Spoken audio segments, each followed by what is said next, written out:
Я правильно пачуў падарунак на 20-й выпуск, як я сплю ў ложку і у выпуску ў ложку, так? Хто так мог Записывайся з сказаць? ложка. Эмілія, ты мяне пераацэньваеш, гэта будзе падарунак толькі майму сну, але не нашым гледачам. Можа, слухачы нічога не пабачыць.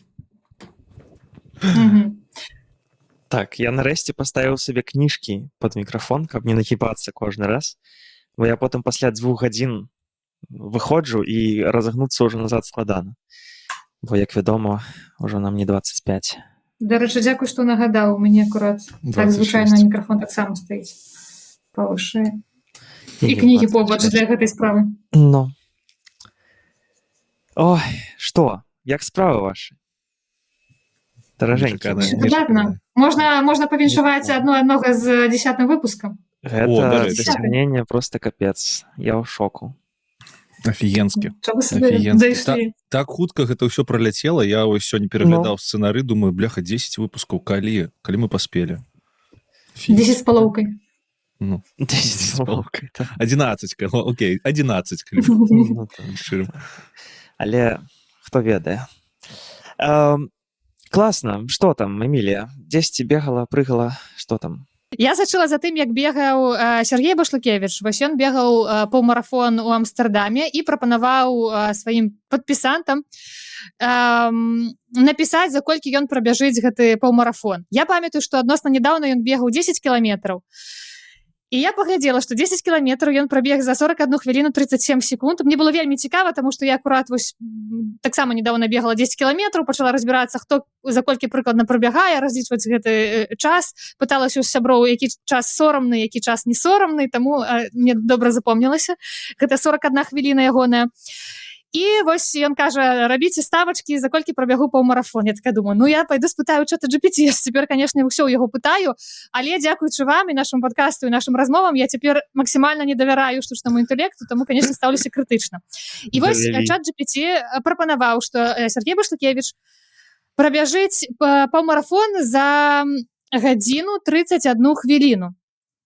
Я падумала, гэта ж вельмі хутка. Ну і гэта ж чат GPT. Напэўна, канешне, ён мог там больш-менш разлічыць, улічыць усе запавольванні там і гэтак далей, Ну, але двая гэта хутчэй вельмі плюс хутка. 10 хвілін атрымліваецца. Калі 41 было... Ну, то бок запаволенне атрымліваецца вельмі маленькае. Я ўяўляла, што пасля 15 кіламетра ты здыхаеш, а тут прямо 1,5 гадзіны. А я просто думаю, што як роботы няма запаволенню. З 10 кіламетраў прабег за 41 хвіліну, значыцца 100 кіламетраў за 410 хвілін. Не, можа быць, чагосьці не ведаем пра Сергея Башлыкевіча, канешне. І я напісала, што 1 гадзіна 40 хвілін. І ў выніку, уявіце маё здзіўленне, калі я пабачыла, што ён прабег за 1 гадзіну 33 хвіліны. То бок чат GPT быў вельмі блізкі. Я так першы раз у жыцці пашкадавала, што не паверыла штучнаму інтэлекту. Гэта вы вінаваты. Жартую, канешне, але вельмі цікава было. Але 1,33 гэта супер хутка. Гэта прям... Вельмі. Я думала, як адзін чалавек можа мець столькі талентаў. І музыка выдатны, і чалавек прыемны, яшчэ і зямляк мой, і бегае, аказваецца, так хутка. А я цяпер думаю пра дзве рэчы. Па-першае, ці ёсць зговар, замова, як будзе правільна, не ведаю. Змова, можа? Змова? А ў якім сэнсе? Ну, Сергей з чатам GPT просто паразмаўлялі. І дагаварыліся. Договор. Ось. А па-другое, Яўген, ты ж таксама, напэўна, бегаў гэты марафон. Ці не ты быў тым чалавекам, які здымаў усё гэта? Бегаў іншы, напэўна. Але ж вы там рядом побач жывеце. Я думаю, вы там разам усе бегаеце. Не, я ў іншую краіну бегаў побегаць. Так у тебя ў Амстэрдаме быў марафон, а ты ездзіў у іншую краіну. Быў, але так не цікава. Цікава вандраваць і бегаць. Ну так, але гэтая гісторыя скончылася пакуль у маім жыцці, я пакуль не хачу больш бегаць, таму... Але было фан, было сапраўды класна, атмасфера, всім раю, карацей. Вось. Ну, калі пра бег пачалі размаўляць, то я скажу, што мяне запрасілі на бег у наступным годзе. Ведаеце, куды? Куды? У зялёную гуру. О, нічога сабе. Што? Як ты даведацца? А у нас у чаце толькі пра гэтыя размовы, толькі пра зялёную гуру і размовы. Вы туды чамусьці ездзіце кожны месяц, блін. Таму што мы ведаем, чаму мы туды ездзім кожны месяц. Лёша, ты ж недаўна быў у зялёныя горы. Так раскажы, як. Я просто дамовіўся, што калі я паеду туды бегаць, то гэта будзе без віна, але са стэйкам ад адной прыемнай вельмі жанчыны і яенага мужа.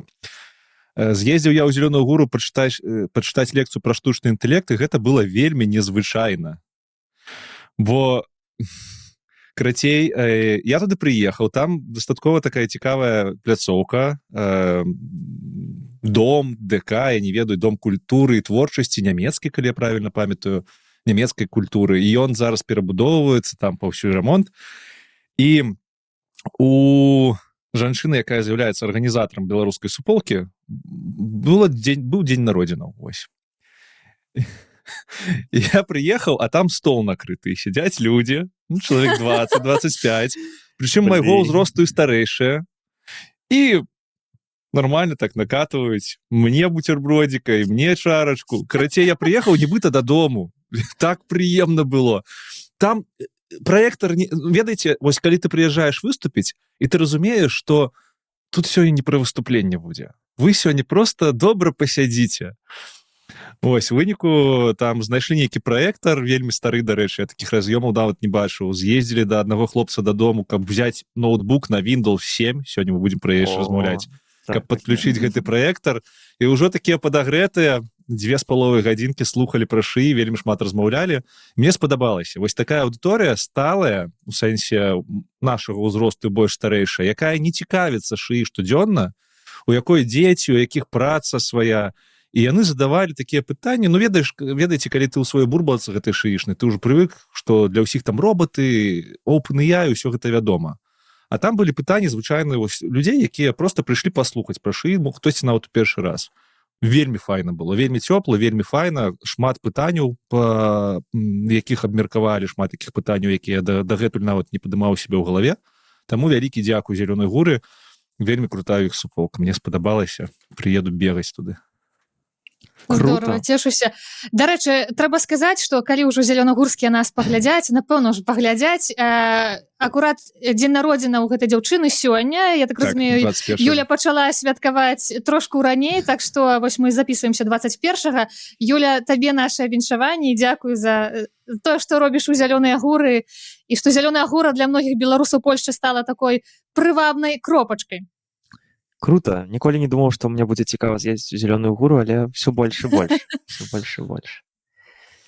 Клас. Ну, а у цябе што самае асноўнае распавядзі? Я ж табе казаў, я прабег паўмарафон. Ты пра прабег паўмарафон ты казаў у папярэднім выпуску, у мінулым. Хіба я казаў? Казаў. Не. Я прабег яго паскал. Можа, мы ў чаце гэта абмяркоўваць? Это ты ў чаце пісаў, што больш ніколі не будзеш бегаць? Ладно, тады распавядзі яшчэ раз. Не, ну, карацей, я прабег паўмарафон, 2 гадзіны 10 хвілін, все прайшло добра, я не памёр, ногі на месцы. Это 21 кілометр, ці сколькі? 21-100, так. Піпец. Ты паехаў у іншую краіну, каб прабегчы там 21,5 кілометр, каб так задзяўбацца, чтобы уцяміць нарэшце, што больш ты не пабяжыш. Можа, ты просто не хацеў бегаць Сергеем Башлыкевічам у Амстердаме? Не. Серожа топ. Не, я просто хацеў... Я паехаў у адпачынак, то бок я весь тыдзень быў у адпачынку на тым тыдні. Вось. І так, і гэта было галоўны хайлайт. А цяпер я зноў у Амстердаме, і я зноў працую. І вось такія справы. Чаму ты зразумеў, што не будзеш у бліжэйшы час гэта рабіць? Я не ведаю, можа і буду, но прямо ў бліжэйшы час не, бо калі шчыра, надвор'е так сабе, а бегаць дома мне так сабе. Вось, таму... Ну і плюс ты казаў, што ты да гэтага, калі трэніраваўся, ж не бегаў паўмарафон, ты бегаў меншай дыстанцыі, так? Не бегаў, не.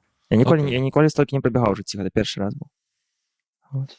Крутое выпрабаванне. Ведаеш, напрыканцы гэтага года, калі ты будзеш падсумоўваць свой год, я думаю, пункт пра тое, што ты зрабіў паўмарафон, і ім можна ганарыцца. Абсалютна. І нават больш, ведаеш, чым не самім паўмарафонам, а што я прям перыядычна займаўся.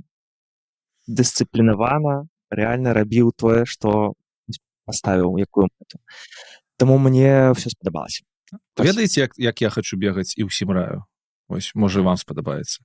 Трэба бегаць так, што ты бяжыш такі і такі глядзіш на птушачак там на вёскі, я не ведаю, на палі, на ўсё гэтае, на рэчачку прабежаўся вакол паглядзеў, а потым прыбегаеш дамоў такі: ой, а я паўмарафон прабег. Вось так трэба бегаць.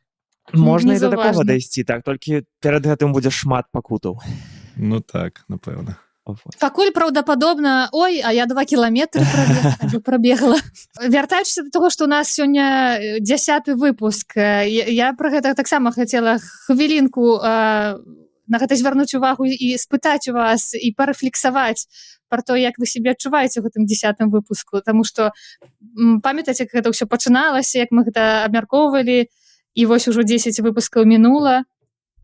Ну, моя Як вам з гэтым? Моя гісторыя ўвогуле была смешнай, бо я не думаў, не гадаў, карацей, не думаў, што можна записывацца разам з IT-барадой, так, ну, тыпу, Ідзі ты, всё, пакуль, я пайшоў. Вось. Што ты нарабіў? Нормально. Ладно. Але потым, я пабачыў паведамленне гэтае ў чаціку даўно яшчэ першае паведамленне, і я яшчэ тады такі, мне цікава, але куды мне? Куды? Ну і всё, я неяк, карацей, не адказаў, не напісаў нічога. Потым пабачыў другое паведамленне яшчэ раз, думаю, ну і што здарыцца, калі я напішу? Ну нічога не здарыцца. Ну і вось я тут на 10-м выпуску з вами разам, таму я вельмі рада, адчуваю сябе добра. Вось моя гісторыя. Можна гэты гук, Лёша? Бляха, я ўсё яшчэ не звыкся, што мне можна іх включаць. Гэта трэба было пра паўмарафон Евгену включыць. Неважно. Карацей, я правда, я рады, што мы з вами разам нешта робім, што мы з вами знаёмыя. Было шмат класных, цёплых момантаў, і я думаю, мы спрацоўваемся все больш, таму клас. Дзякуй. Хто наступны хоча падзяліцца? Лёша, давай. Ідэйны удахнавіцель. Ну, давай. Удахнавіцель. Слухайте, бляха, у мяне ўсё ў галаве так змешалася, мне падавалася, што мы ўжо размаўлялі на гэтую тэму, але мы размаўлялі ў чаце. Я ўжо, ведаеце, думаў, што і ў падкасці. Не, мы не размаўлялі ў чаце, насамрэч, мы не паспелі. Бо я памятаю, што я пісаў. Ну, карацей, я адчуў у мінулым выпуску, у 9-м, што мы нарэшце спрацаваліся. Мне вельмі гэта спадабалася. Нарэшце быў выпуск вось такі, як я прывык чуць у навушніках там іншых падкастараў. І, шчыра кажучы, гэта складана утраёх записываць падкаст. Я ніколі так не рабіў. Ты ўвогуле там нельга сказаць, што я шмат падкастаў у сваім жыцці рабіў, але утраёх гэта было складана, асабліва калі мы аднаго не ведаем. І першыя 5 выпускаў шло як шло, у нас усталёўваўся фармат, потым 6, 7, 8 чамусьці у мяне ў галаве ўвогуле вываліўся, а праз 9 я выйшаў такі, офігенная вайба. Вось гэта тое, што могуць слухаць па ўсяму свеце насамрэч. Просто весь свет павінен беларускую мову пачаць разумець. Таму я вельмі натхнёны, мне вельмі падабаецца, што ў нас адбываецца. У нас выбудаваліся свае рытуалы пэўныя, свой фармат. Мы ўжо больш-менш, нават не больш-менш, а вельмі добра аднаго разумеем. Неяк так. Карацей, можна сказаць, што атрымаўся падкаст. Всё. Закрываць яго дакладна нельга больш з гэтага моманту. Я думала, гэта быў пачатак, як бы, падкаст атрымаўся і... Закрываем. Да пабачэння. Развітваемся. Эмілія, твае думкі. Ведаеш, для мяне таксама вельмі такі цікавы досвед. Па-першае, тэма штучнага інтэлекту мне ніколі не была блізка. Я і дагэтуль так сябе адчуваю часамі, штосьці мы абмяркоўваем, і я як быццам бы з мінулага стагоддзя. Накідалася на самых душных тэм. Гэта камплімент. Та не, дарэчы, не, вось. Нават полюбіла ваши душныя тэмы і штосьці ўжо пачала ў гэтым разумець, так што за гэта дзякуй вялікі. Мне, ведаеце, вельмі падабаецца аўдыторыя, якая слухае, можа быць, я пра гэта ўжо ўзгадвала. Я першы час увогуле неяк заходзіла ў каментары, але так, чамусь увесь час чакаючы крытыкі неканструктыўнай, то бок канструктыўную я акурат люблю, а неканструктыўнай я вяду даволі актыўна соцсеткі, я часамі ведаю, што калі табе прылятае за ўсё, то гэта не вельмі прыемнае адчуванне. І гэта калі плюс-мінус нават твая аўдыторыя, хтосьці там яшчэ трапляе, а тут YouTube і ўвогуле незразумела, хто гэта будзе, і для уразлівых, такіх, гэта выпрабаванне таксама. Таму, канешне, вельмі прыемна ўражаная аўдыторыя, якая слухае.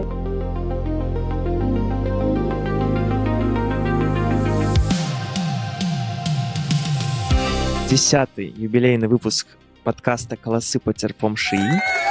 Ей!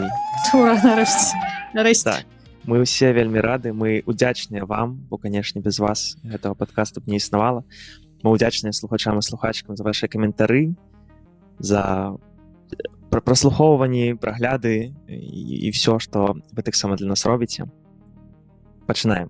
Эмілія, што там па вершах? Шмат людзей адказалі аднолькава, і мне падаецца, што нават згадалі, але давайте паглядзім. Мне спадабаўся адзін каментар пра тое, што першы верш я прачытала безэмацыйна. Насамрэч, калі я яго чытала, у мяне была толькі адна эмоцыя, гэта і адчуванне сораму за гэты верш, створанага штучным інтэлектам, таму што насамрэч ён атрымаўся вельмі такім няўдалым, нязграбненькім, і таму, калі я яго чытала, мне здаецца, я гэта адчувала, і ў мяне быў гэты ўнутраны супраціў. Канешне, першы верш быў напісаны, створаны штучным інтэлектам, а другі верш, там, дзе «Жыві, як жвір на сонным узбярэжжы», гэта верш Алеся Дуброўскага-Сарочанкава, паэта і тэолага. І, канешне, многія гэта адзначылі, карацей, усё было лёгка і проста. Гэтым разам трошку больш пагулялася з промптамі, таму паглядзім. Дзякуй усім, хто адказаў. Вось я адчуваю несправядлівасць. Штучны інтэлект? Таму што гэтым разам я не ўгадаў, конечно. Не праз гэта. У другім вершы былі выкарыстаны словы, якія штучны інтэлект просто не мог бы ведаць, таму што ён тупенькі ў дачыненні да рэдкіх словаў з беларускай мовы. Вось. Можа быць, праз гэта. Таму, можа быць, у тебе атрымаецца закінуць цікавых слоў у штучны інтэлект. Прямо у промпт. І паспрабаваць пагенерыць, вось, даўшы яму гэтую інфармацыю. Просто табе як ідэя. Добра, наступны раз пастараюся так. З другога боку, у штучнага інтэлекту ёсць прывілей выдумваць розныя словы. Я часамі магу іх, напрыклад, агучваць, і мы будзем думаць, можа, гэта нейкі дыялект цікавы, штосьці рэгіянальнае. Таму такое. Ну так. Добра, клас. Пагналі далей. Буйныя гульцы ў нас з вамі, як заўсёды, па нашых добрых традыцыях. OpenAI. Эмілія, што там натварыў ужо зноў OpenAI? Адразу з такога паэтычнага на такое абуральнае. Нізкае, правда? На мою думку, канешне, абуральная. Карацей, навіна пра тое, што Сэм Альтман паведаміў, што OpenAI дазволіць публікацыю і генерацыю дарослага контенту ў чаце GPT. Для гэтага трэба пацвердзіць свой узрост на платформе, і ўжо ад снежня можна будзе вось такім усім розным займацца. Спадар Альтман кажа, што прытрымліваецца прынцыпу ставіцца да дарослых карыстальнікаў як да дарослых. Ну, вось таму, відаць, маем, што маем. Адзначу таксама, што цяпер кампанія здолела змякчыць рызыкі, звязаныя з псіхічным здароўем, і мае новыя інструменты, якія дазваляюць бяспечна паслабіць абмежаванне ў большасці выпадкаў. Што за інструменты увогуле, незразумела. І таксама ў найбліжэйшыя тыдні OpenAI таксама плануе выпусціць новую версію чата GPT, якая дазволіць карыстальнікам наладжваць тон і паводзіны бота. Гэта пра тое, што мы калісьці ўзгадвалі незадаволенасць карыстальнікаў тым, што чат GPT стаў такі сухі, менш сяброўскі, менш эмацыйны і так далей. Ну вось гэта таксама зменяць. Карацей, я, калі часна, абураная гэтай навіной, і я не думала, што... Чаму ты абураная? Ось я як заўзятар дарослага контенту ў нашым падкасці Абураны праз тое, што ты абураная, калі ласка, распавядзі, чаму А ты я як абурана? чалавек з мінулага стагоддзя, канешне, я абураная, таму што мы столькі разоў узгадвалі пра праблемы, якія ўзнікаюць праз камунікацыю са штучным інтэлектам. А тут яшчэ дарослы контент, эротыка. Для мяне гэта ўсё проста пра нейкія дзікія рызыкі большых залежнасцяў, эмацыйных прывязанасцяў. Гэта пра незразумела чыю адказнасць за магчымыя наступствы. Гэта пра тое, што людзі слабыя, не гатовыя да такой раскошу ў выглядзе эротыкі, которая вось табе як на далонь. Гэта пра рызыку, калі раптам хтосьці... Карацей, як будуць пацверджваць узрост? Ці ёсць рызыка, што будуць падлеткі, напрыклад, которым там няма 18, і яны нейкім чынам... Ёсць. Вось. І як гэта ўсё адсачыць? Для мяне гэта... А як раней падлеткі не глядзелі порнаграфію? Да ўсе глядзелі. Ну, усе глядзелі. Калі хацелі, глядзелі. Гэта нерэлевантны прыклад. І то, што Альтман так напісаў, я пачытала гэта паведамленне, гэта нейкая маніпуляцыя. Для мяне гэта выключна ўсё пра камерцыю. Штосьці там пра і новыя інструменты. Ну, карацей, а што за інструменты, не зразумела. Справа ў тым, што гэта складана камерцыя назваць, бо праз такія... Ну, як ён будзе гэта камерцыялізаваць? Наўрад ці яны зробяць узровень падпіскі для дарослых, які будзе каштаваць у 2 разы больш. Маецца на ўвазе, што пра большую ўключанасць, пра ўключанасць большай колькасці людзей... Для іх гэта невыгадна. Я патлумачу чаму. Гэты сервіс, ён літаральна зроблены для карыстальнікаў менавіта чата GPT. Ну, паводзіны дарослага чалавека патрэбны тым, хто карыстаецца чатам. Гэта я падкрэсліваю, што гэта не для праграмістаў. Праграмістам звычайна гэта не патрэбна, яны іншыя рэчы ад чату GPT, ад мадэляў просяць.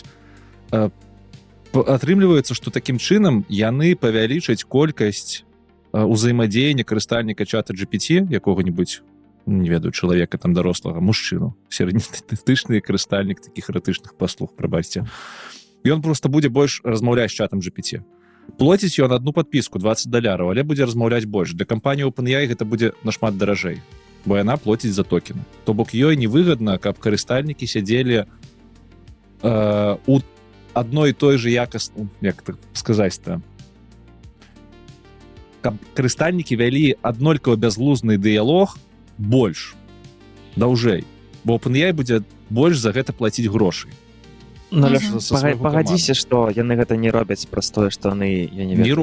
Не робяць. Я просто пра тое, што камерцыю я б сюды не адносіў. Мне падаецца, што гэта пра дадзеныя, пра якасць дадзеных.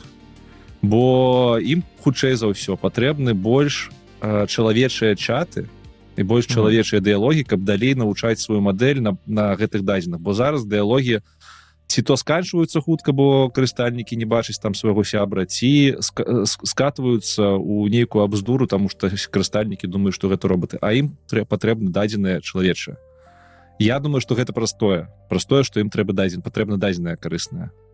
Так, але няўжо так абавязкова скатвацца тады і сходзіць у вось гэты эратычны змест контент? Ну, там прям вельмі жывыя дыялогі будуць, Міле, ну, як бы... Ну, ладно, я ў снежні спытаюся, ці ёсць у вас, ці вы пацвердзілі там свой узрост, каб разумець. Ну, мы ж павінны пратэставаць, правильно? Мы ж не можам расказваць пра нешта і не тэставаць. Ну, і давайте па шчырасці, да эратычнай размовы чат GPT можна прывесці і сёння. Просто трэба гадзіну з ім размаўляць у пэўных накірунках. Па-другое, хутчэй за ўсё, гэты эратычны контент, гэта не будзе нейкая жорсткая фанфік-порна, якое табе адразу ты пішаш прывітанне, і табе там ужо ўсё апісваюцца сцэны, з кім хочаш, любога ўзросту. Не, гэта будзе хутчэй за ўсё які-небудзь лёгкі флірт, які, канешне, прывядзе да псіхалагічнай залежнасці людзей, якія не разумеюць, як гэта працуе, але хутчэй за ўсё не павялічыць колькасць умоўных педафілаў і людзей з іншымі псіхічнымі захворваннямі эратычнага кшталту, порнаграфічнага кшталту. Не пераканаўча ўсё роўна гучыць. А ведаеце што? А мы з вами пабачым. Але мяне гэта таксама напружвае крышачку, ну, я так скажу. Мне стрімнавата ад того, што... Я хутчэй тут таксама хвалююся за псіхічнай залежнасці, так. Але паглядзім. Калі ласка, падзяліцеся з намі, што вы думаеце на гэты конт, правда, такі вельмі заўсёды цікавыя навіны, што ад...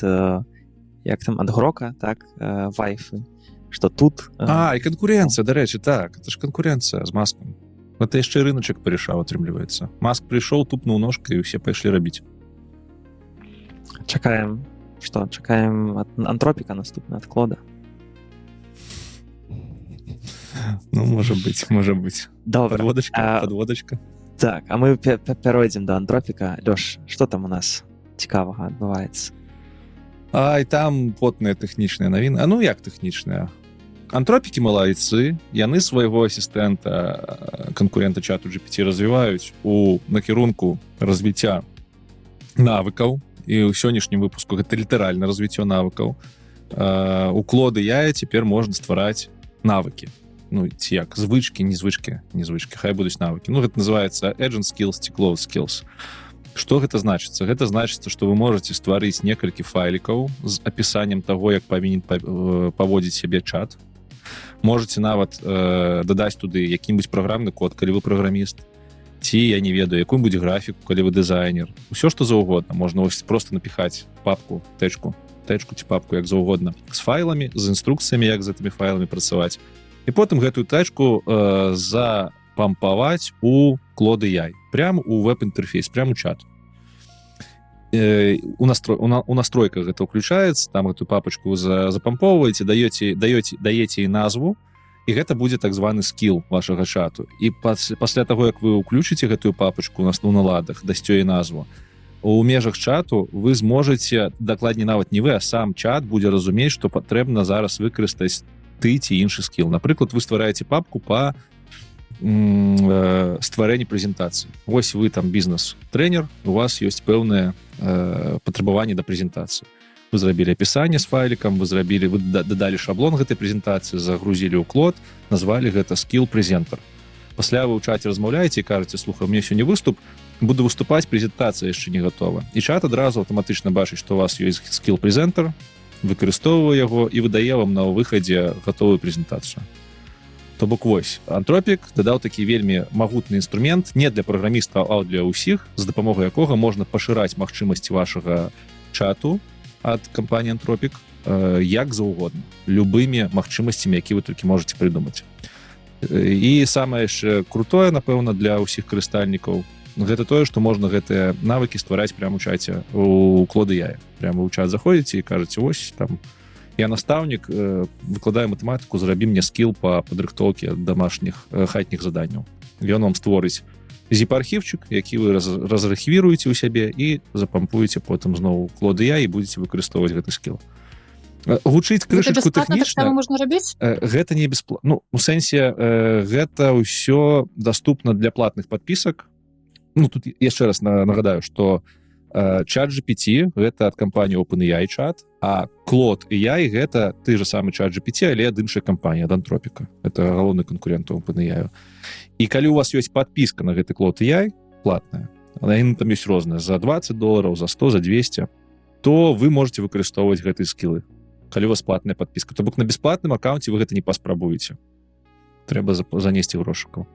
Лёш, можна параўнаць гэтыя скілы ці навыкі з тым, што дае Дія? Не, гэта просто называецца аднолькава, але гэта цалкам розныя рэчы. У Дії скілы гэта просто промпт, які вызываецца па камандзе. А тут ты цэлую тэчку з рознымі файламі можаш запампаваць. Ты там можаш цэлы праект запампаваць насамрэч. Ну, можа апрацоўваць відэа, можа апрацоўваць малюнкі. Окей. Так. Окей. Цікава, у каго ёсць падпіска, раім паспрабаваць і падзяліцца з намі таксама, як гэта выглядае. У нас у кагось ёсць падпіска, дарэчы, на Клод? Нідзе. Мы нават пыталі ўжо, так. Гэта дзіўна. Я калісьці пакупаў падпіску, і проста каб параўноўваць функцыянал паміж чатам GPT і Клодам. Плюс калісьці быў момант, калі Клод значна лепш працаваў з творчымі тэкстамі. А зараз мадэлю прыблізна аднолькавыя OpenAI антропікаў, і неяк няма нагоды набываць сабе падпіску Клод. З іншага боку, ведаю людзей, якія з PDF-файламі шмат працуюць. Клод значна лепей разбіраецца ў PDF-файлах, калі вам трэба шмат PDF аналізаваць. Круто. Пашлі далей. У нас з вами нечаканы госць у нашых буйных гульцах, Microsoft, які робіць шмат... Шэры кардынал. Так, шэры кардынал, які насамрэч валодае ўсім, але не робіць нічога. Прабачце, можна жарт дурны? Франак, вячорка, з міру швы. Гэта падкат ці не? Нормально. Ранак, прыходзьце да нас паразмаўляць пра шыі. Прыходзьце. Так, значыцца, што ў нас Microsoft? Microsoft спыняе падтрымку Windows 10 і штурхае ці накіроўвае да Windows 11, якая будзе з інтэграваным Copilot. Так, як вядома, напэўна, адзіны асістэнт, які ёсць у Windows, гэта Copilot, які яны самі зрабілі. Я, наколькі ведаю, ён не вельмі папулярны і не вельмі якасны у параўнанні, прынамсі, у праграмаванні, у параўнанні з іншымі опцыямі. Вось, мы ўжо з вамі чулі пра тое, што Samsung будзе выпускаць тэлевізары з Copilot унутры, но вось у нас, значыцца, Windows 11. Чаму гэта праблема? Спытаеце вы. Значыцца, я цытую. Microsoft спыніла бясплатную падтрымку Windows 10, фактычна прымушаючы карыстальнікаў пераходзіць на Windows 11 альбо плаціць за абнаўленне бяспекі, што, канешне, цікава. Падкрэсліваецца экалагічна. Цікава. За вінду, калі ты не ведаеш, заўсёды плаціць трэба было. Выхадзіць ты наш з СНГшных краінаў. Нет, у меня заўсёды Mac быў ўсё жыццё. Ладно. Я просто не ведаў, што за апдейты трэба плаціць. Я думаў, за ключик трэба заплаціць. Окей. А за апдейты неяк. Падкрэсліваецца экалагічны аспект. Вялікая частка старых камп'ютараў не сумяшчальная з Windows 11, што пагражае гарамі электронных адходаў. Адначасова кампанія агрэсіўна прасоўвае перабудову аперацыйнай сістэмы вакол шыі. Copilot будзе цэнтральным элементам панелі задач, актывацыя голасам будзе, як у нас Hey Siri, толькі Hey Copilot, а таксама функцыя Copilot Vision, якая будзе бачыць ваш экран. Вось. Яны там нават відос выпусцілі наватарскі, дарэчы, дзе паказвалі, як віндой новай можна карыстацца цалкам голасам. Ввогуле без клавіатуры. Ты просто адкрываеш вінду, там галасавы гэты асістэнт. Ну, гэта добра для людзей, якім гэта сапраўды патрэбна, так, але сапраўды экалагічны аспект цікавы, плюс пушыць людзей у бок шыі цікава, але яшчэ маленькая цытата, значыцца, ставіцца пад сумнеў таксама прыватнасць і бяспека такіх магчымасцяў у сэнсе шыі, спасылаючыся на скандальную функцыю Recall. Так, гэта тое, што было, то было, так, але яна рабіла пастаянныя скриншоты, захоўвала іх без шыфравання. Уключна з... Я вам так скажу, калі вы прачытаеце пагадненне карыстальніцкае Microsoft'а, тое, што не робіце майже што ніхто, але калі вы яго пачытаеце, то вы пабачыце там дзіўныя рэчы. Напрыклад, што Microsoft можа ў любы час, калі вы падключаны да інтэрнэту, заходзіць на вашыя дыскі і спамповаць дадзеныя. Ці можа захоўваць усе дадзеныя, уключаючы дадзеныя картак. Гэта ўсё прапісана ў карыстальніцкім пагадненні, прынамсі звычайна вінды, якая Home Edition калісьці была 10-я, я проста 11-ю ўжо не шапаў. І тады пра гэта ніхто не казаў. А тут ужо шыю будавалі, ўсё будуць зліваць. Так злівалі да гэтага, калі трэба было. Эмілія, як себя адчуваеш на віндзе? Ведаеш, я подумала про ноутбук у «Зелёныя гуры», который ты, Лёш, сказаў, што ён вельмі стары. І я подумала, ці гэта... Там нічога не зліваецца, Эмілія, там няма нават інтэрнэту. Не, там інтэрнэт быў, інтэрнэт, але відосы там па 5 хвілін адкрываліся. Карацей, куды ідзем, туды ідзем, правда? З аднаго боку, мусяць яны пераходзіць неяк у бок шыі, мусяць, інакш не дагоняць. Слухай, ты вось так яшчэ сказаў, крышачку, што Copilot там бадай, хто ніхто не карыстаецца, віндой, а табе не падаецца, Copilot у віндзе, табе не падаецца, што гэта перакос таго, што, па-першае, там шмат хто нас слухае з айцішкі, і мы з табой прыватнасці карыстаемся макбукамі даўно, а так-то, умоўна, віндой і Copilot там карыстаюцца, я думаю, можна паглядзець аналітыку, больш за палову карыстальнік, больш за палову людзей карыстаецца віндой, гэта дакладна, і праграмісты хутчэй за ўсё карыстаюць Copilot, таму што ім гэты Copilot даюць кампаніі просто праз тое, што ён даступны ў іх у партнерскай праграме з Microsoft'ом. Я просто гэтаму заўсёды здзіўляюся, у меня ж супольнасці есть гэтыя з праграмістамі, так? Так. І туды часцяком людзі прыходзяць і кажуць, у нас Copilot. Нават калі мы апытанку рабілі ў пачатку года, там больш за палову людзей адказвалі, што яны з Copilot'ам працуюць. Просто праз тое, што кампаніі насаджваюць гэта, а кампанія Microsoft насаджвае. Так. Гэта не самае якасна, але маштабна. Так, я просто шчаслівы, мы працуем з Google сервісамі, а не з Microsoft сервісамі. Таму у нас, канешне, трошкі больш рукі развязаны. Але, спачуваем. І што там за абгрунтаванне з экалогіяй? можаш яшчэ раз Так, сэнс у тым, што 11-я вінда не будзе сумяшчальная за старымі лаптопамі, за старымі камп'ютарамі. Іх выбрасваць прыйдзецца. Так, іх прыйдзецца выкідаць. Ну, то так бок, Linux ставце. Ну, конечно, можна паставіць Linux. Так, можна ставіць Ubuntu, так, і насалоджвацца жыццём. Але я думаю, што вялікая частка людзей так не зробіць, так, а яшчэ вялікая частка яшчэ не праданых кампоў ці нешта такое, ну, карацей, сапраўды экалагічны аспект складаны. Ладно? Будем глядзець, сачыць. Так. Ну, просто, блин, цікава. Ну, раней ці пазней гэтыя кампы павінны былі бы утылізавацца. Якое тут пытанне з экалогіяй?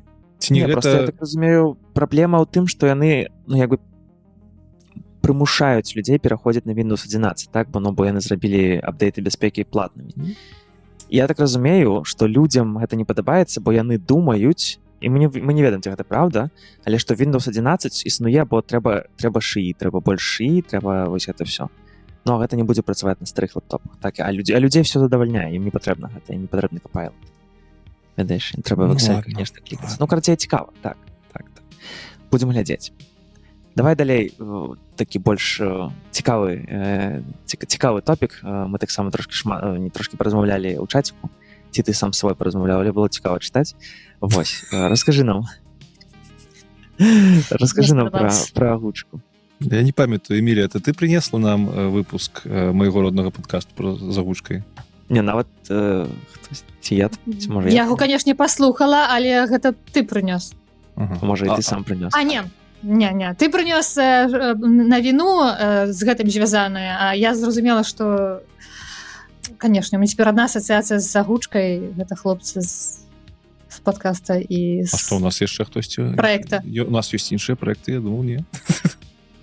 Якія мы так любім, толькі гэты, конечно. Конечно. Ладно. Ну, карацей, навіна пачынаецца з іншага. Там, дзякуючы Яўгену з падкасту «Мой родны падкаст» і студыі «Мой родны гук», і дзякуючы суполцы Беларусі Яй, дарэчы, залучайцеся на чаце, где можна па-беларуску пра шыі паразмаўляць.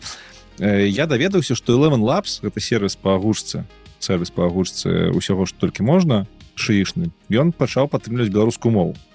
Гэта дастаткова буйная навіна для нас, бо беларускую мову падтрымліваюць лічаныя сервісы. Літаральна ніхто спецнаўмысна гэта не робіць. А тут яны выпусцілі у красавіку, калі я правільна памятаю, новую мадэль, у якой ўжо была падтрымка беларускай мовы, і у пачатку верасня яны дадалі гэтую функцыю нават у API, то есть нават распрацоўшчыкі зараз могуць выкарыстоўваць беларускую мову. Працуе гэта ўсё ў межах мадэлі 11 V3 Alpha. Што гэта значыцца? Гэта значыцца, што у нас з'явілася вельмі якасная мадэль, якая можа тэкст агучыць у беларускую мову. Дагэтуль у нас быў варыянт з гугловай мадэллю, якая рабіла гэта недрэнна. Зараз ёсць Eleven Labs, якая робіць гэта яшчэ насамрэч лепей. І гэта дзякуючы Ягору я пра гэта даведаўся. Я нават сёння нам прынёс прыклад таго, як гэта агучка працуе. А ну-ка, давай-ка. Конечно, цікава вельмі. Ну, тут там літаральна 2 слова. Вітанкі, як справы? Гэта калі цікава было. Як справы, так было справы, цікава сказано. А давай яшчэ раз. Давай. Вітанкі, як справы? Такі трошки брытанскі беларус. Так, как акцент. Ну, але прынамсі гэта нашмат лепей таго, што было раней. І можна там паэксперыментаваць. У Eleven Labs ёсць і такія штукі, як тэгі, можна праз тэгі вось гэты смех дадаваць, можна дадаваць там эмоцыі, каб яна крычала, плакала і ўсё, што заўгодна рабіла. Ну, і галасы можна свае зрабіць, правильно я разумею? Так, можна нават свой голас скапіраваць, зрабіць дублікат. Ну, карацей, все. Мой родны падкаст можна зачыняць, правильно? Eleven Labs. Але ж ты нарываешься, хлопец.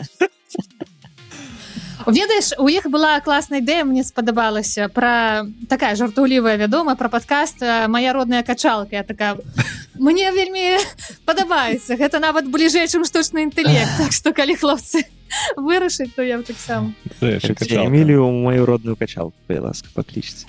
З шыі. Ладоўня, ці мацоўня, ці качалка. Гэта яшчэ трэба... Ці сілоўня. Ці сілоўня. Усё. Ці трэнажорная зала. Заладаваць, слухайце, запампаваць і ўсё. Гэта мы, дарэчы, не абмеркавалі ў мінулым выпуску. Трэба таксама сёння абмеркаваць. Не забудзьце, калі ласачка. Абавязкова. Забудзем. гэта ўсё было подводка да выпуску, майго роднага подкасту. Іх выйшаў 4-й выпуск, цалкам прысвечаны штучнаму інтэлекту. Вось, подписывайтеся, калі ласка, паслухайце, там амаль 2 гадзіны яны ўгарэлі пра штучны інтэлект. Так што я туды прыходзіў, ці што? Так, навошта я там? Гэта пра агучку прафесіяналы робяць. Што я там забыўся? Насамрэч я слухаў нават. Усе ж слухалі. Карацей, ты думаешь, што гэта ўсё? Не, я ж шмат. Ты што, зараз лекцыя пойдзе? Чакай. Давай. Не спяшайся. Я пра што хацеў сказаць? Я хацеў сказаць, што выпуск файны выйшаў, але ў мяне ёсць некалькі дапаўненняў. Можна я хуценька паспрабую? Хвілінак 40. Глядзіце, хлопцы шмат распавядалі про то, як там галасы генеруюць. Дарэчы, у выпуску яны яшчэ зрабілі з асістэнта штучна-інтэлектуальнага, які ім дапамагаў выпуск весці. Вельмі файна ўсё зроблена. Ну і кухня гэтай агучкі. Але ёсць некаторыя моманты. Напрыклад, хлопцы шмат распавядалі пра ChatGPT. І тут важна разумець, што ChatGPT он не створаны для агучкі, але з ім можна размаўляць. І калісьці, калі толькі з асістэнта галасавога ChatGPT прадставіў, ён у першыя дні літаральна мог спяваць нават. Ты мог напісаць яму «Праспявай мне песню», ён не тое, што толькі спяваў яе, ён нават музыку генераваў. То бок гэтая асетка пад капотам, яна вельмі магутная, яна можа і спяваць, і эмоцыі рабіць, і нават музыку генераваць. Але ChatGPT вельмі хутка гэта ўсё прыбіў праз тое, што баяўся пра аўтарскае права, па-першае, а па-другое, баяўся, што будзе залежнасць у людзей. Літаральна яны зараз ось першыя навіны, мы разумеем, што яны прыходзяць да крыніц. Таму вельмі абмежавалі мадэлі. Зараз мадэль насамрэч яна не можа не імітаваць нічога, яна не можа там пасмяяцца нармальна, пакрычаць нармальна, але ў першыя дні, тыдні яна гэта рабіла выдатна. Ты ёй кажаш праспявай як оперная спявачка, і яна спявае як оперная спявачка. Таму гэта не мадэль дурная, гэта абмежаванне. Па-другое, калі вы хочаце паразмаўляць з чатам GPT па-беларуску, то недастаткова проста пачаць размаўляць з ім па-беларуску, бо ён будзе блытацца. Лепш за ўсё, наперад тым, як размаўляць, сказаць яму, што вы будете размаўляць па-беларуску, што, калі ласка, сачы за змякчэннямі, сачы за дзеканнямі, цеканнямі, сачы за правільнасцю, не выкарыстоўвай украінізмы і русізмы. І тады ChatGPT будзе нашмат лепей размаўляць з вамі. Вось, такія прадналады. Ёсць што дадаць па чату GPT? Не. Добра. І яшчэ адзін цікавы кейс, не буду ўжо зацягваць, апошні кейс скажу, пра які хлопцы мала распавядалі, але агучку можна зараз рабіць пра сервісы, якія ствараюць музыку. Там ёсць цікавыя кейсы. Ну, зразумела, што пра сервісы это Суна, Юдыо, праз іх можна рабіць фонавую музыку. У нас у падкасці, дарэчы, музыка праз Суна зробленая. Можна рабіць песні, можна тэкст закідваць і агучваць, напрыклад, эльфійскія песні, я калісьці агучваў. Вельмі нядрэнна атрымліваецца нават па-беларуску. І з апошняга я зразумеў, што праз спевы можна і тэкст генерыць. То бок у Суна, напрыклад, ты можаш, калі ўстаўляеш тэкст, ты можаш прапісаць, там звычайна прапісваецца, што тут куплет, тут припеў, тут які-небудзь бас-дроп, тут аўтро, інтро, і можна прям тегам прапісаць, што а тут тэкст, які прамаўляецца. Гэта звычайна інтро ў песнях ёсць. Вось у адной з маіх песень апошніх, якая, я думаю, ўжо выйдзе, калі у нас будзе гэты выпуск онлайн, у мяне ёсць інтрошка, вось паслухайце, як яна гучыць. Гэта проста пра тое, што праз песні можна таксама маўленне генерыць. Таксама прыклад вам прыйчу. Чорная зграя ўварваліся чужынцы ў нашы землі. Дзе ты, воін беларускі, адгукніся на кліч. Ідзі дарогаю слаўнаю, дарогаю змагарнаю, ідзі свой край бараніць. Ну вось так. То бок гэта пра тое, што можна дабіцца эмоцый у штучнага інтэлекту проста праз незвычайныя спосабы выкарыстання. Ну і калі захочаце паэксперыментаваць, Eleven Labs, яшчэ ёсць OpenAI FM, спасылачкі будуць у апісанні, і Суна. Просто вось спрабуйце, і у вас атрымаецца штосьці цікавае. Я ўсё. А нагадай, калі ласка, адразу пра падпіскі. Штосьці мінімальнае даступнае без подписки, давай а так. потым Eleven Labs доступны бесплатно до 5000 сімвалаў генерацыі. Ну, можна лічыць, што 55 тысяч сімвалаў. То бок прывітанкі і так до 5000 сумарна. Можна бесплатно зрабіць. потым ты плоціш за кожныя 10 тысяч там ці то 5 ці то 10 даляраў. OpenAI FM сервіс, які дазваляе з голасам ад OpenAI эксперыментаваць, ён больш сціплы, але ён цалкам бескаштоўны, там можна пабалавацца. Суна каштуе $20 ці 25, не памятаю, на месяц, там вельмі шмат генерацый. Я з адной подпіски за один месяц могу по 5 песен зрабіць, а одна песня, то у меня звычайна недзе 100 генерацый. Ну, гэта моцна. Зусім недорага. Ну так. Слухай, не, мне прям спадабалася, ты зараз зрабіў, такі голас, правда, быў сапраўды цікавы. А распавядзі яшчэ на хвілінку OpenAI FM. Нешта ты, мне падаецца, ты не сказаў нічога. Што гэта такое? Радыё, але што гэта за такое? Калісьці у OpenAI з'явілася свая мадэль для пераводу тэкстаў у маўлення. У гэтым годзе паўгады таму, і яны ў рамках прамоцыі гэтай новай мадэлі зрабілі сервіс, называецца OpenAI FM, у якім ты можаш напісаць тэкст, які трэба агучыць, і ў іншым акенцы напісаць характарыстыкі персанажа, які будзе яго агучваць. У гэтых характарыстыках апісваецца менавіта яго голас, настрой, і пасля таго, як ты нажимаеш генераваць, табе генеруецца гэтым персанажам тэкст. Там толькі ангельская мова працуе, трэба сказаць, але гэта паказвае тое, як можна наладжваць гэтую мадэль OpenAI, якая генеруе галасы. Просто ў чаце GPT нам даступна 10 галасоў, шмат хто думае, што гэта ўсё. А насамрэч, калі ты распрацоўшчык праз API, ты можаш гэты голас вельмі шчыльна наладжваць праз розныя параметры. І вось гэты OpenAI FM, гэта такая візуальная пляцоўка, дзе можна гэта без праграмавання паспрабаваць зрабіць. Круто. Дзякуй, Лёша. Лекцыя выдатная. Чакаем трек. Так, чакаем трек таксама. Потому что без контекста, шчыра кажучы, у меня такія трошку неадназначныя адчуванні. Ну, цікава паслухаць, карацей, цалкам. Не, гэта існуючая песня, ты можаш яе нават зараз пабачыць, ракаўская, дарэчы. І тэкст прыдумляла Елізавета Станіславна Петроўская. Гэта парадмова перад песняй, яка называецца «Бітая дароженька», пра каханне дзяўчыны ваяра, як яна яго на вайну адпускае. Я больш пра выкананне гэтай дзяўчыны. Тое, што яна так... То бок усё добра па вымаўленні, але яно такое, просто, мне здаецца, вельмі нехарактэрнае нам. Нехарактэрнае. Напэўна.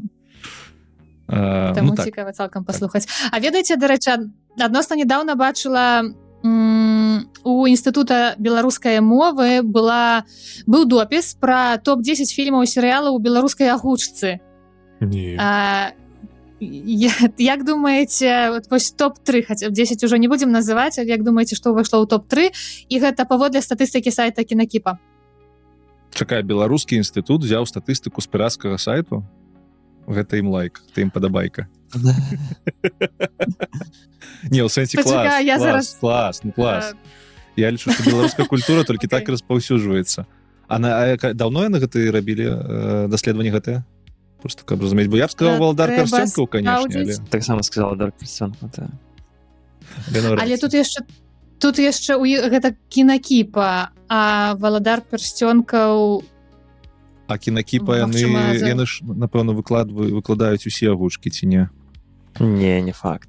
Я думала, я, карацей, уяўляла так, з падкасту зразумела, што акурат Валдар Персцёнкаў гэтым займаўся Ягор і іх студыя, а Кінакіпа я уяўляла, што гэта асобная студыя агучкі. Зараз мы пабачым, але... Не, глядзіць. Валдар Персцёнкаў, дзве вежы... Ага, ну, можа быць, і гэта асобная студыя. Не ведаю. Трэба, каб нам каментарый прыйшоў. Давай нам топ-3, мы пойдем далей. Окей, я думала, вы просто паўгадваеце, але цікава, што... Так, давай. Разумная, канешне. Гарры Поттер, Піраты Карыбскага мора і Інтэрстэллар. Яны яшчэ сюды ўключылі Купалу, але мне падаецца, што Купала гэта ўсё ж такі фільм, гэта Беларусь фільм, і таму не пра агучку. Тут няма ўвогуле ў топ-10. Выглядае так, што просто самыя папулярныя фільмы. Ну, так. Але тут паводле найбольш прагляданых акурат, па праглядах. Ну, але окей. Всім раім глядзець фільмы ў беларускай агучцы. Дзякуй хлапцам за падкаст. Але Гэндальф Бібікава найлепшы ў свеце, я так скажу. Все. На гэтым мы зварочваем гэту тэму.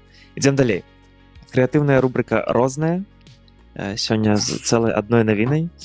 Эмілія, раскажы На нам маей. з твоёй такая Гэта для тых, хто можа быць задумваецца, як там, што па павелічэнні капіталу, карацей. Аказваецца, я не ведала, можа быць, вы ведалі, што ёсць група распрацоўшчыкаў, платформы Альфа-Арена, якія ацэньваюць уменне штучнага інтэлекту рабіць грошы. Вы ведалі пра гэта? Гэта нешта распаўсюджанае? Была гучная навіна месяца 3 таму, яшчэ да таго, як мы записвацца пачалі, як Антропік сваю мадэль навучыў прадаваць у аўтамаце нейкія там пачастункі і, карацей, даў магчымасць мадэлі зрабіць бізнес гэтага. І ў выніку праз нейкі час мадэль проста абанкроцілася. Вось гэта самае гучнае было, што я магу згадаць. Цікава. А якая мадэль? Ну, Клод, напэўна, нейкі, я ўжо не памятаю. Окей. Ну, добра, бо тут трошку іншыя вынікі, прынамсі, у некаторых мадэляў. Дык вось, чат-ботам выдалі па $10,000 рэальных грошай на рэальных рынках і вырашылі паглядзець, ці змогуць яны выжыць у свеце крыптатрейдынгу. Сярод удзельнікаў Клод, DeepSeek, Gemini, Grok і Quant3 Max. Усе былі ў роўных умовах з аднолькавымі уводнымі і промптамі. І вось найлепшым крыптаінвестарам аказаўся DeepSeek, ён павялічыў капітал на 30%. Крыху адстае Grok, на трэцім месцы нейрасетка Anthropic. А вось нейрасеткі OpenAI і Google пайшлі ў глыбокі мінус, прыклада настолькі ж, наколькі ўзбагаціліся лідары. Так што, калі раптам хтосьці падумае, як там узбагаціцца, то прынамсі ведаем, з якімі мадэлямі працаваць. Калі што, гэта не фінансавая парада, мы не даем такіх парад тут. Так, прабачце, калі гэта так прагучала, гэта, канечне, жарт. Штосьці патрэбна, каб разбагацець. Адна савецкая мадэль. Я тут толькі падкрэслю адзін момант, што яно гучыць як нешта простае, але насамрэч гэта ж не так, што ты мадэлі як можна грошы мадэлі адсыпаць? Ну гэта ж не так, што ты ў чат картачку сваю аддаў. Раскажы акурат, як гэта тэхнічна. Гэта каманды праграмістаў, якія сядзяць там, робяць усялякае праграмнае забеспячэнне вакол мадэлі, каб гэтыя мадэлі маглі, па-першае, гэтыя грошы з банкаўскага рахунку неяк узяць. Там ёсць свае спецыяльныя рэчы, свае пратаколы нават спецыяльныя. Потым, каб гэтыя грошы можна было заплаціць, то бок працаваць за API-амі так званымі, то бок як-то размеркаваць, растлумачыць. Ну, карацей, там вельмі буйная вакол праграмерская праца, каб мадэлі маглі праз пэўныя інструменты ўзаемадзейнічаць з рознымі там фінансавымі рынкамі, банкамі і ўсім астатнім. Это першае.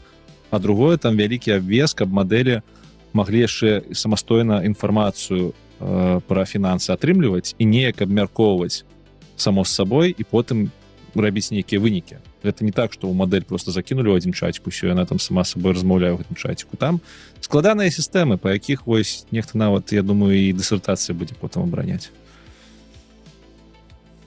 Ну так, я ўяўляла, што ўсё прасцей, канешне. Карацей, лёгкіх грошай не будзе, на жаль. Я тут то пра латарэі, то пра гэты крыптатрейдинг, супадзенне. Я не пра гэта. Мои родныя фінансы, прапановую падкаст. Это соло-падкаст будзе, Эмілін. Дзе правальны проста сходу будзе.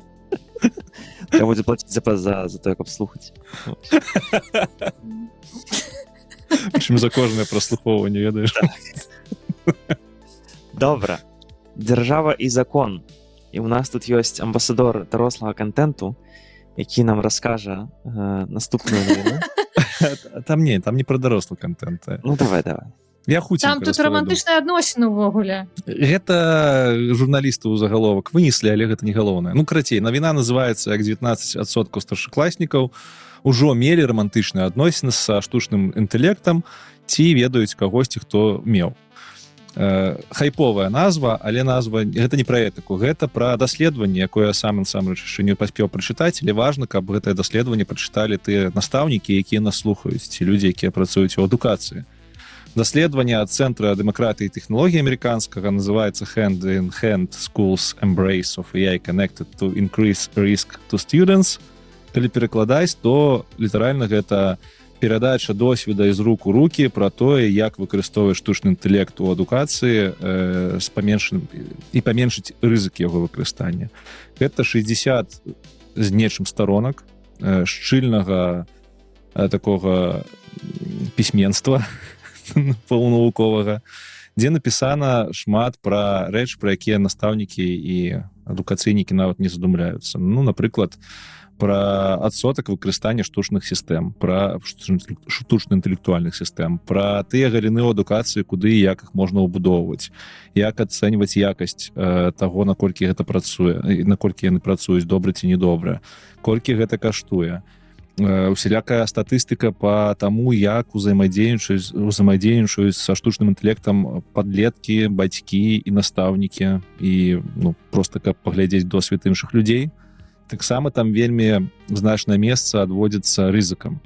Напрыклад, рызыкі таго, што сістэмы могуць быць ненадзейныя, рызыкі прыватнасці, тое, што гэтыя сістэмы дадзеныя могуць выкарыстоўваць у сваіх мэтах. Цікавыя рызыкі, напрыклад, звязаныя з парнаграфіяй, тое жа і з дарослым кантэнтам. І тут гэта ў дачыненні ў асноўным да булінгу, што старшакласнікі ўвогуле там вучні могуць выкарыстоўваць гэтыя інструменты для булінгу адно аднаго. Ёсць цікавая рубрика не рубрика, а цікавы раздзел пра мігрантскіх дзяцей, якія навучаюцца ў школах, пра тое, што іх прыватныя дадзеныя могуць быць скампраметаваны, прычым не самімі інструментамі, а, напрыклад, іншымі вучнямі, пра бяспеку. Карацей, вельмі шчыльнае і цікавае чытанне для тых, хто ў адукацыі працуе. Я просто акурат тыдзень таму бачыў на Дэвбаі стаццю з меркаваннем беларускіх настаўнікаў пра тое, як яны ставяцца да штучнага інтэлекту. І там усё было вельмі проста, скажем так. Выкарыстоўваем так, вось дамашнія працы, хатнія працы робяць чатам GPT, вось гэта дрэнна, трэба неяк змяняцца. Вось, калі ласачка, пачытайце на ангельскай мове, я думаю, у вас шмат ідэй прыйдзе цікавых у галаву. Так, і ты сказаў, што могуць выкарыстоўваць, каб буліць, так, аднакласнікаў, але ўжо выкарыстоўваюць. Мы нават з вамі ўжо абмяркоўвалі, так, і гэта ўжо гучныя кейсы, на жаль, калі ствараюць ці то відэо, ці то выявы, малюнкі. Дарэчы, прабач, у меня яшчэ пытанне было з вамі паразмаўляць. Давай, конечно. У нас же шмат часу. Вы ведалі, што ў Польшчы ў дзяцей няма хатніх заданняў? Ну, гэта можна да Эміліі звярнуцца. Бляха, Эмілія дакладна ведала, ёсць дзеці. Так. Але... Як гэта? Растлумач. Я з Зелёнай Гуры. Я ў Зелёнай Гуры пра гэта даведаўся. Я глядзеў, як баран на новыя вароты. Што? Як так? Ты ім расказваў таксама навіны з гэтай галіны? Мы пра адукацыю размаўлялі. Я кажу, што вось, адукацыя змянілася, яна зараз не... завучваць все гэта не варыянты, яны мне такія, так у нас у дзяцей няма хатніх заданий. Такі, што такое кажаце? Яны такі, насамрэч, з мінулага году. Я спачатку абурыўся, а потым думаю, бляха, у свеце штучнага інтэлекту гэта насамрэч не самае дрэннае вырашэнне. Вось што вы думаеце на гэты конт? Ведаеш, я так разумею, што часамі штосьці могуць задаваць, нейкія там мінімальныя рэчы. Ёсць таксама літаратура, которую абавязкова прачытаць. Але я проста не памятаю, каб і дагэтуль там у мінулым годзе гэта зрабілі, але і папярэднім годзе не шмат задавалі, конечно, мне дачка маленькая яшчэ. І калі параўноўваць з беларускай сістэмай, дзе дзяцей прама загружаюць, мы размаўлялі з сяброўкай у яе, таксама хлопчык ходзіць у 3 клас, і яна кажа, што там вельмі шмат заданняў, то бок яна працуе там ад раніцы да вечара, потым прыходзіць у другую змену, яшчэ працуе, як дапамагае сыну рабіць хатнія заданні. Гэта вельмі складана. І я, шчыра кажучы, я не вызначылася для сябе, што вось лепш. Канешне, гэта ненармальна, калі ўся сям'я праводзіць вечары, выконваючы хатнія заданні, і такая вялікая загрузка. З другого боку, калі зусім адсутнасць хатніх заданняў, і так ці інакш, гэта нейкі паслабей навучальны працэс, таксама быццам бы не да канца згодна. Ўсё ж такі штосьці сярэдняе паміж гэтым мусіла бы быць, але каб зусім адсутнасць, то такое не вельмі. А адзнакі ёсць нейкія ці таксама няма? У школах ёсць адзнакі, то бок усё роўна ёсць праверачныя працы, спраўдзены па-польску, і мы мусім дома рыхтавацца, але так, на шчасце за гэта ў мяне адказвае муж, таму я так мне паспакайней. Той, хто больш мае цярпенне, цярплівасці, той за гэта адказвае. І гэта не я. Я чуў абурэнне ад бацькоў праз адную думку, якую я там выказваю часцяком. Хтосьці ставіцца да адмены хатняга задання, як да нечага не вельмі добрага. Бо як так, маё дзіця не будзе вучыцца. Яно ж у класе не ўсё зразумее, трэба і дома пазаймацца.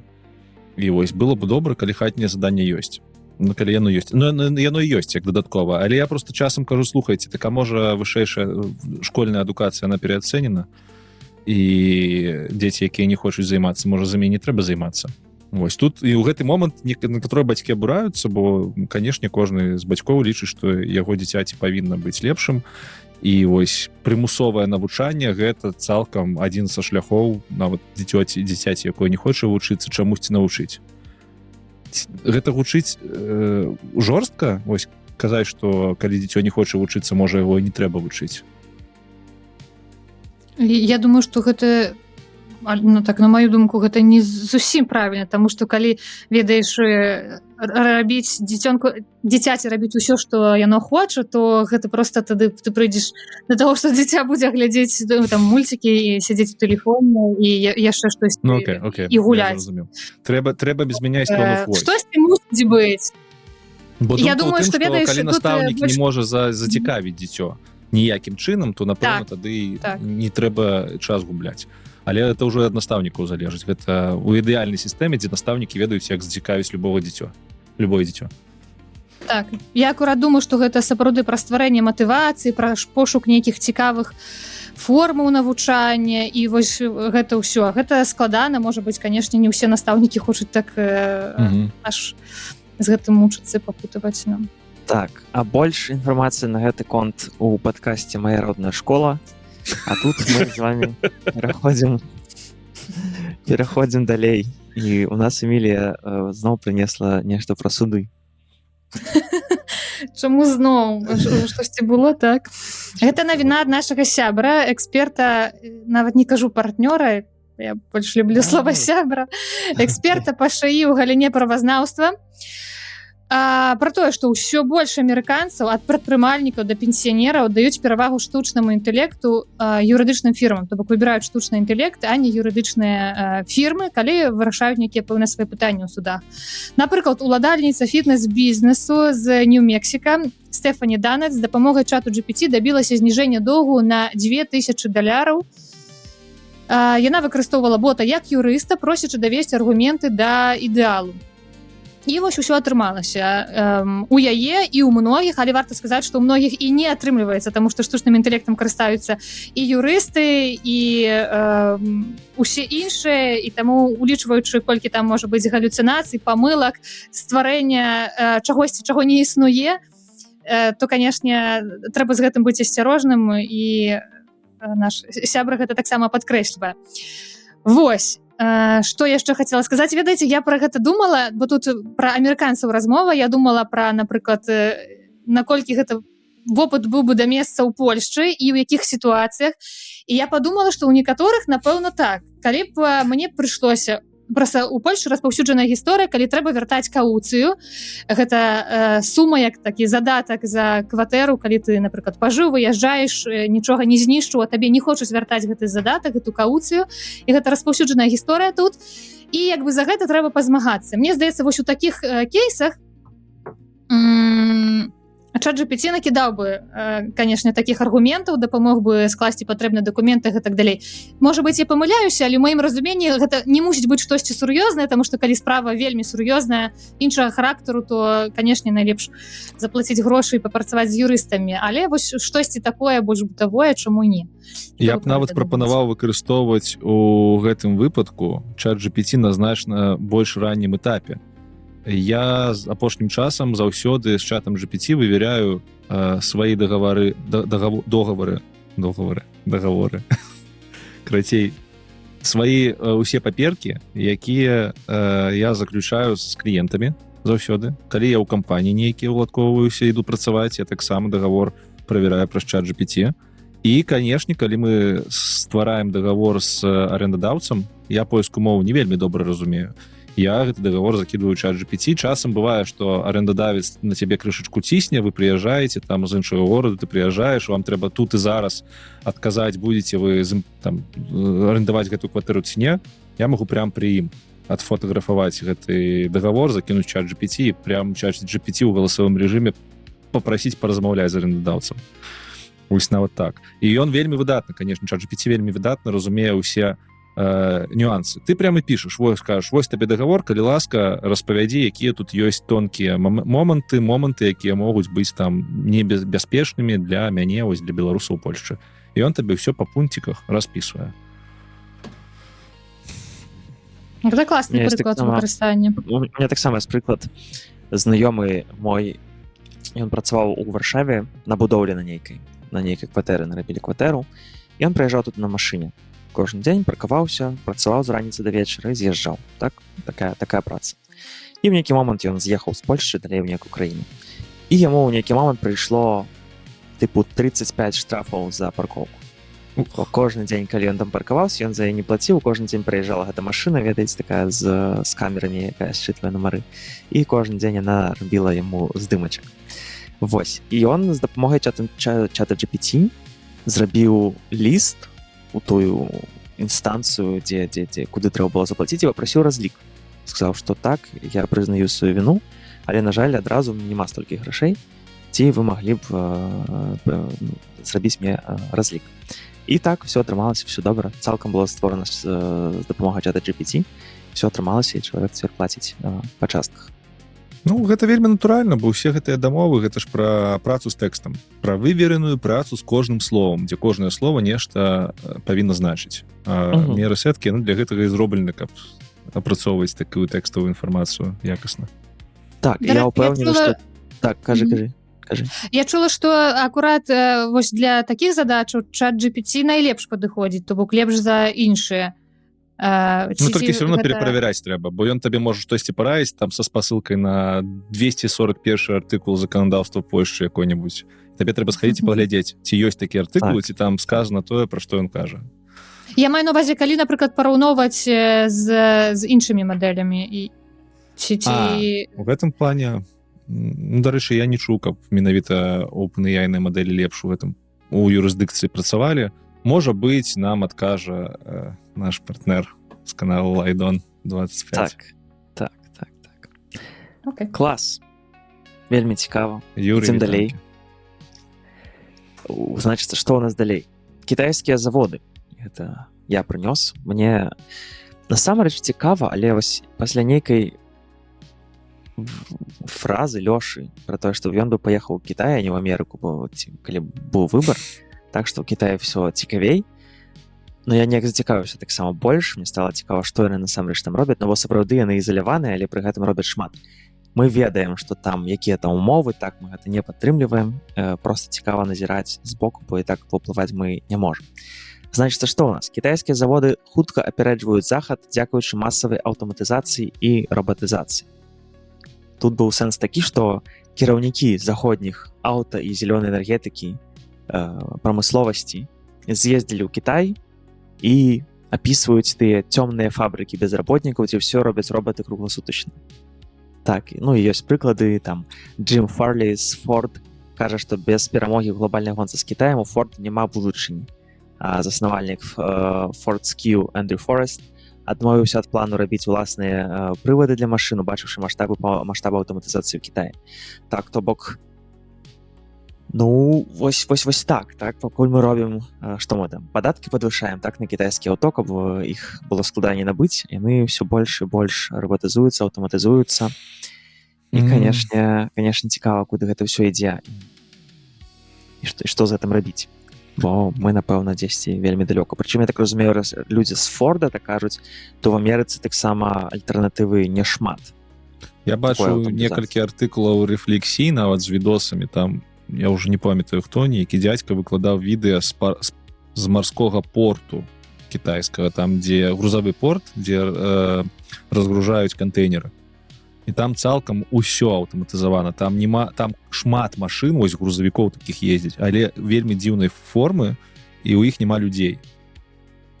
І вы можете сабе ўявіць здаравенны порт, гэта велізарныя прасторы, там просто шмат машын ездзяць, яны раз'язджаюцца там літаральна метра адно ад аднаго, і гэта ўсё аўтаматызавана без людзей. Гэта як амазонаўскі склад, толькі на памерах здаравеннага марскога порту. І там ён пісаў, што ўсё, вы можете у Амерыцы, мы можам нават не думаць іх дагнаць, гэта немагчыма.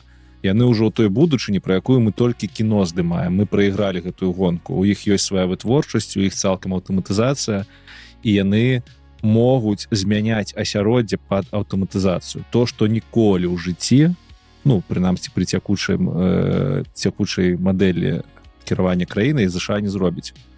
Калі Кітаю трэба зрабіць распаўсюдзіць электратранспарт, яны руйнуюць старыя дарогі і будуюць новыя дарогі аўтамагістралі, дзе могуць ездзіць толькі электракары. І там з рознымі датчыкамі, з усім астатнім. У гэты жа час Амерыка робіць аўтапілоты, якія могуць ездзіць паўсюль. То бок Амерыка намагаецца вырашыць значна больш складаную задачу. У гэтым прыкладзе яны намагаюцца там, каб аўтапілот у іх разумеў усе разметкі, ўсё, што заўгодна. Гэта амаль што немагчыма. Кітай кажа, нам гэта не трэба, мы просто зруйнуем старую дарогу, пабудуем новую. Трэба нам гарады аўтаматызаваныя. Мы пабудуем новы, туды ўсіх пераселім, а стары просто таксама зруйнуем і новы. Вось у іх так гэта працуе. Так. І гэта проста тоталітарызм, як бы не гучала дзіўна. Праз гэтай кіраўніцтва камуністычнай партыяй, якая ідзе зараз в унісон з народам. Гэта не той камунізм, які быў у Савецкім Саюзе, ён іншы. Капіталістычны камунізм. Капіталістычны камунізм, так, што яшчэ тут сказаць. Цікава. Калі вы раптам былі ў Кітаі ці ведаеце кагосьці, хто там працуе, таксама вельмі цікава пачытаць. Вось. Страшна, але страшна. Але Лёша з намі. Не, страшна праз тое, што нават калі амерыканскія буйныя прамыслоўцы губляюць надзею, зганяўшы ў Кітай, то уявіце сабе, што ўся Амерыка згубіць надзею. У нас будзе манаполія на штучны інтэлект, яшчэ і кітайская. Вось гэта страшна. Страшна, калі яна будзе амерыканская, увогуле манаполія, гэта страшна. А мы можам прыйсці ў свет, дзе будзе манаполія штучнага інтэлекту, гэта будзе Кітай. Цікава. Карацей, трэба ехаць у Кітай. Так, трэба ехаць у Кітай. Як ўсё выглядае. Бо у маёй галаве ўжо там збудавалася, што там все. Там ўжо іншы сусвет. Сапраўды вось гэтыя фільмы. Ладно, давайте аб чымсьці больш прыемным. Пра іншыя фільмы. Пра іншыя фільмы, сапраўды. Шыі фільмы. Карацей, у Варшаве ў верасні прайшоў фестываль шыі фільмаў Synthetic Dreams. І што цікава, па-беларуску. Я сёння паглядзела некаторыя з іх, ведаеце, мне вельмі спадабаліся. Іх нават можна паглядзець? Так, таму што ў верасні яны спачатку збіралі працы, потым, напэўна, там адглядалі і неяк абіралі, і цяпер яны даступныя. Мы спасылачку на гэты сайт пакінем. Вельмі цікава і з пункту гледжання вымаўлення, і карцінкі, і таго, што гэта робяць беларусы. Вось арганізатары кажуць, што іх мэта даследаваць новую візуальную мову, якая нараджаецца на стыку чалавечай задумы і машыннага ўяўлення. Мы платформа для мастакоў, рэжысёраў і крэатараў, якія выкарыстоўваюць нейрасеткі не як просты інструмент, а як паўнавартаснага партнёра па дыялогу. То бок, яны збіраюць працы, якія здзіўляюць, правакуюць і пашыраюць уяўленне пра тое, на што здольнае мастацтва створана ў суаўтарстве з алгарытмам. Карацей, цікава паглядзець, можаце зірнуць, калі будзе час. Клас, я абавязкова пагляджу, так. Я толькі што тизер паглядзеў, пакуль Эміля распавядала. Гэта ж літаральна сецівір на максімалках просто. Там просто кліп з афігеннай эпічнай музыкай, электрафолк, ці як фолк-тронік. Шыкоўна. Ну, клас. Таму і я пагляджу, я думаю, што і Лёша, ну і мы, канешне, раім вам. Можна сачыць за гэтым праектам, карацей. Так. Калі можна дзесьці падпісацца, пажадана не ў Інстаграме. А што ты маеш супраць Інстаграма, дарэчы? Чакаю, а што такое? Просто рылс. Лёша толькі недаўна там аккаунт стварыў для свайго праекта. Не я стварыў, сецівір стварыў. Я ў Інстаграме таксама не збіраюся з'яўляцца. Толькі сецівір збіраецца. Мне не падабаецца, як там з маімі дадзенымі выходзіцца. Ладно, пагналі далей. Насамрэч навіна мне падабаецца Не, чакай, стоп, Эмілія, там же у нас яшчэ буйным шрифтам адзначана. Мы ж хацелі я думала, абмеркаваць. што гэта не сюды бонус, добра. А мне падаецца, так ці вы сёння спяшаецеся? Я не. Я просто таксама не. Яўген? Я ведаю, так, Яўген. Яўген, калі што там, памятаеш відос у чатик Эмілія закидывала, вельмі такі мілы, з хлопцам і дзяўчынай, і шыі фільмам, які ён стварыў для яе. Так. Вось гэта... Гэта бонус. Ну, так, канешне, пагналі, так. Карацей, выпадкова пабачыла ролик хлопца, які зрабіў сваёй дзяўчыне прапанову з дапамогай фільма, які ён стварыў там са штучным інтэлектам у стылі Дыснея, і запісаў гэта таксама на відэа, то бок як яны глядзяць фільм, і сам фільм, і потым як ён робіць прапанову ў жыцці і становіцца на калены, уся гэта вось вельмі мілая гісторыя. Карацей, вау, для мяне гэта прыклад вельмі удалага і такога пазітыўнага выкарыстання штучнага інтэлекту, калі там столькі эмоцый, і можа быць хтосьці яшчэ так рабіў, я проста не бачыла, але карці вельмі крута. Не ведаю, ці мы можам таксама пакінуць гэту спасылку тым, хто захоча паўміляцца. Вось. А як вы сваім дзяўчынам зрабілі прапановы? А можна, тыпу, як сказаць, Дыснею колькі яны заплацілі роялці, мне скажыце? Это ж для ўласнага карыстання, там же нічога не камерцыйны праект. Ну, не камерцыйны праект. Ну, хаця, з якога боку паглядзець? Ну, я паглядзеў, там такі мульцік, хлопец шарыць. Там складана зрабіць такі мульцік кансістэнтны. І он прям малайчына. Гэта нехта з нашых слухачоў гішпанскіх, напэўна. Там на гішпанскай мове ці на нейкай лацінскай мове. Так, але, дарэчы, подпіс быў па-руску, таму хутчэй за ўсё ён з нашых прасторы. Сур'ёзна? Там просто рускай не было ў той мадэлі, там па-гішпанску. Не на рускай. Я подумала, што дзяўчына гішпанка, а ён, ну, я не ведаю, там... Да дзе ты там подпіс на рускай пабачыла? Это у тебе, напэўна, Инстаграм пераклаў. Не, у мяне Инстаграм на рускую не перакладае. Ну, я зараз зайшоў там на The Easiest Yes, ангельская, а ў самім ролику там сабцітры на нейкай... А ладно, можа быць, ведаеш, можа быць, окей, я, можа быць, гэта відэа пабачыла дзесьці у нейкім СМІ, але ў беларускім дакладна. Я памятаю, што я дзесьці пабачыла. Хлопец Марсела Цеулехо. Беларус. Не наш слухач. Все, верагоднасць выключаная. Я ж кажу, наш гішпанскі слухач. Ведаеш, я просто як Саша Чарнуха кажа, што ўсіх трэба наадварот у беларусы залічваць, а не адмаўляцца. Так што вось я просто паглядзела, мне спадабалася. Не, ну ён фірмач. Мне спадабалася ідэя, що там літаральна мульцік, дзяўчына глядзіць гэты мульцік, яна любіць Дысней, там яна ў галоўнай ролі, яна здзіўляецца, як так, што гэта за мульцік такі знайшоў. І там у гэтым мульцікі хлопец, нібыта яе хлопец, робіць ёй прапанову, яна не разумее, што адбываецца, яна пачынае плакаць, я, дарэчы, не зразумеў, бо там на гішпанскай, чаму яна плача, праз тое, што гэта яе не збыўшаяся гісторыя, ці яна пачала нешта разумець. Бо пры канцы мульцік скончваецца на тым, што хлопец робіць прапанову, выкідвае коробачку з пярсцёнкам у экран, і ў гэты момант хлопец натуральны з карману дастае такой же коробачку і дае сваёй жонцы будучай. І яна такая: Алёша, дзякуй, што ты гэта так візуалізаваў. Так. Гэта вельмі круто. Хлопец просто... Я думаю, што яна плакала, таму што ён, можа быць, шмат гадоў не рабіў ёй прапанову, і што было? А што вы смяецеся? Так сапраўды бывае. Бывае. Не, ну мы хлопцы просто, таму мы смеемся. Мы пераходзім з вами да навукі. Насамрэч, мне вельмі спадабалася навіна. Таксама на абмеркаваць, так, як і все тут навіны. Пацыент стварыў уласную медыцынскую AI-каманду. Але сітуацыя яго была складаная. Значыцца, давайте так. У Стыва Брауна знайшлі агрэсіўную форму рака крыві, што, як вядома, даволі складанае захворванне, так, якое хутка забівае, на жаль. Выявілі яе рана, але яна ўжо пачала ўплываць на розныя органы. Ён стварыў віртуальную медыцынскую каманду, якая складалася з анколага, гастраэнтэролага, гематолага і іншых. яны паказалі шлях, які не ўбачылі яго дактары. Супрацоўніцтва паміж дактарамі і пацыентам, заснаванае на штучным інтэлекце, змяніла яго лячэнне. Замест прытрымлівання стандартнага пратакола ён пачаў прымаць камбінацыю прэпаратаў, якая не прайшла поўных клінічных выпрабаванняў. Таму што няма дастатковай колькасці людзей з гэтым рэдкім захворваннем, што таксама мае сэнс. Рэакцыя была выключнай. Яго ключавы маркер раку вярнуўся ў нармальны дыяпазон, таксама ён дадаў прафілактычныя меры для аховы і аднаўлення імуннай функцыі.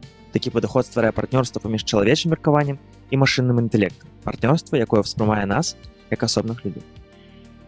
Ну, цікава. Бляха, у меня дурная думка. Умно. Ты выпадак, калі прафесія праграмістам выратавала яму жыццё? Ну, просто калі ён стварыў, ну, ці не праграмістам, окей. Гэты чалавек, хутчэй за ўсё, з нейкім інжынерным складам ума. Хутчэй за ўсё, бо ён стварыў каманду агентаў штучна-інтэлектуальных, напэўна, ён там працаваў з нейкімі інжынернымі інструментамі для гэтага. І атрымліваецца, што мы жывем у час, калі твой навык інжынернага майстэрства можа выратаваць табе жыццё. Ну, гэта цікава, так. Альбо ён слухаў падкаст «Каласы па церпам шый» і ведаў усё. Альбо ён Канешне, пра латарэі, суды. Альбо ён сапраўды змог, ну так, ну класна. Выразаныя прапановы. Ага, я яшчэ... Окей.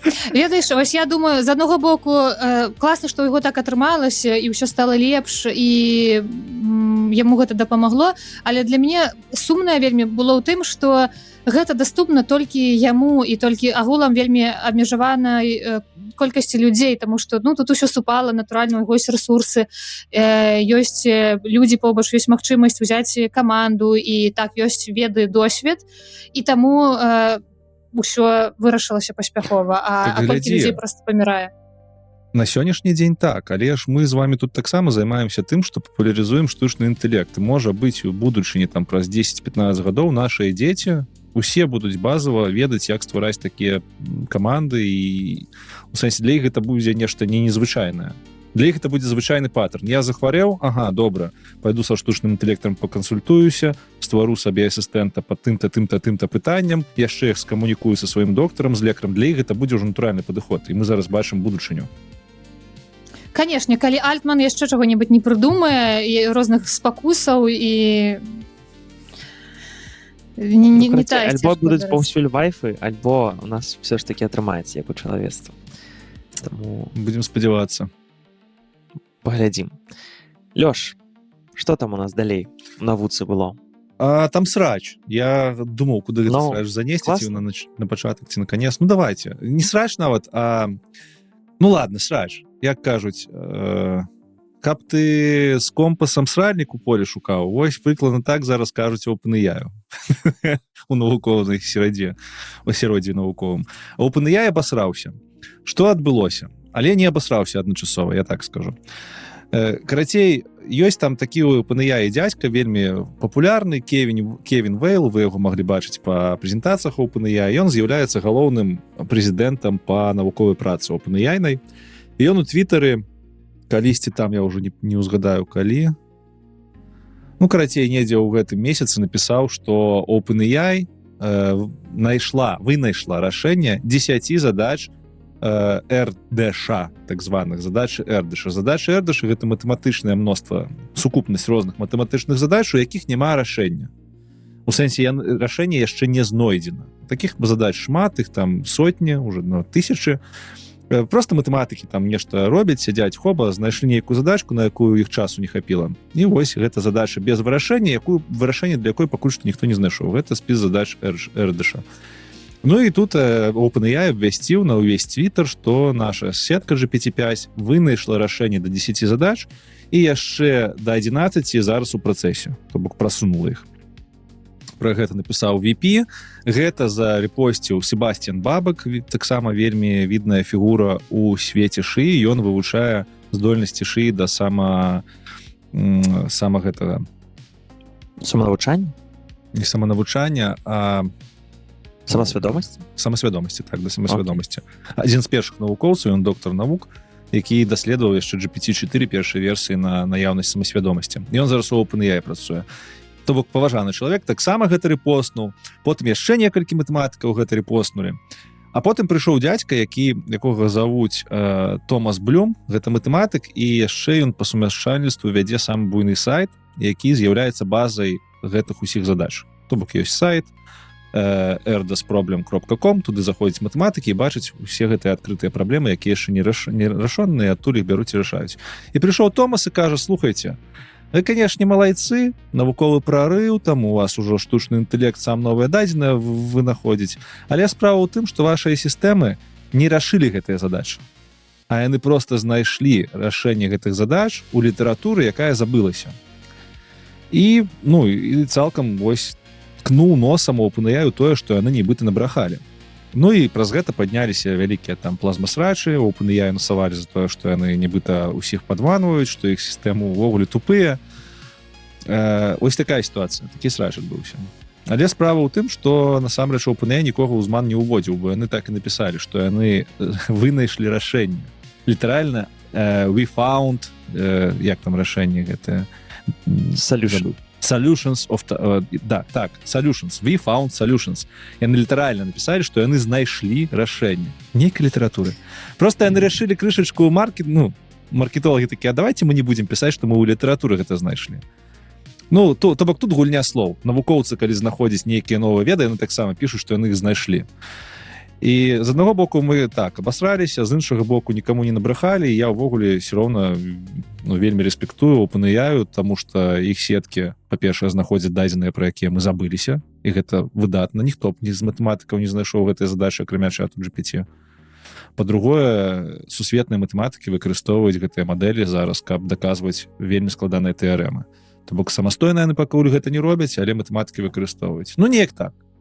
Крышачку непрыгожа, але і супольнасць так буйна адрэагавала, што я таксама сижу, думаю, і што? Супольнасць соцсеткі Twitter ці X, яна такая, як бы, ёсць, так, то бок.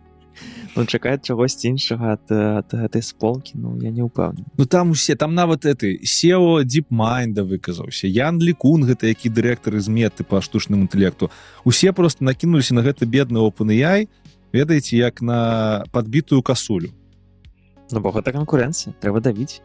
Так. Пакуль можна. Зразумела, касуля сама пад стрэлу залезла пад стрэльбу, але растаскиваюць шакалы. Так, давяць.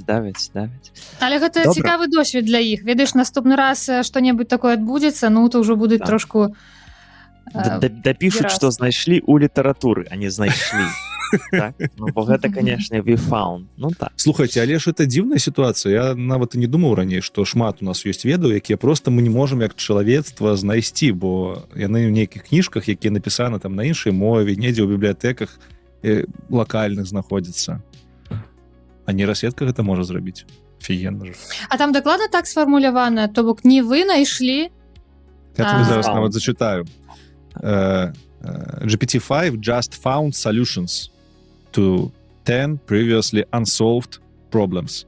І гэта ўсё правільна. Адзінае, што уладальнік сайту, ён кажа, што гэта problems не unsolved, гэта open problems, і гэта вялікая розніца. Бо яны не той, каб невырашальныя, яны проста, іх ніхто не рашаў, ні ў кого не было часу на гэта.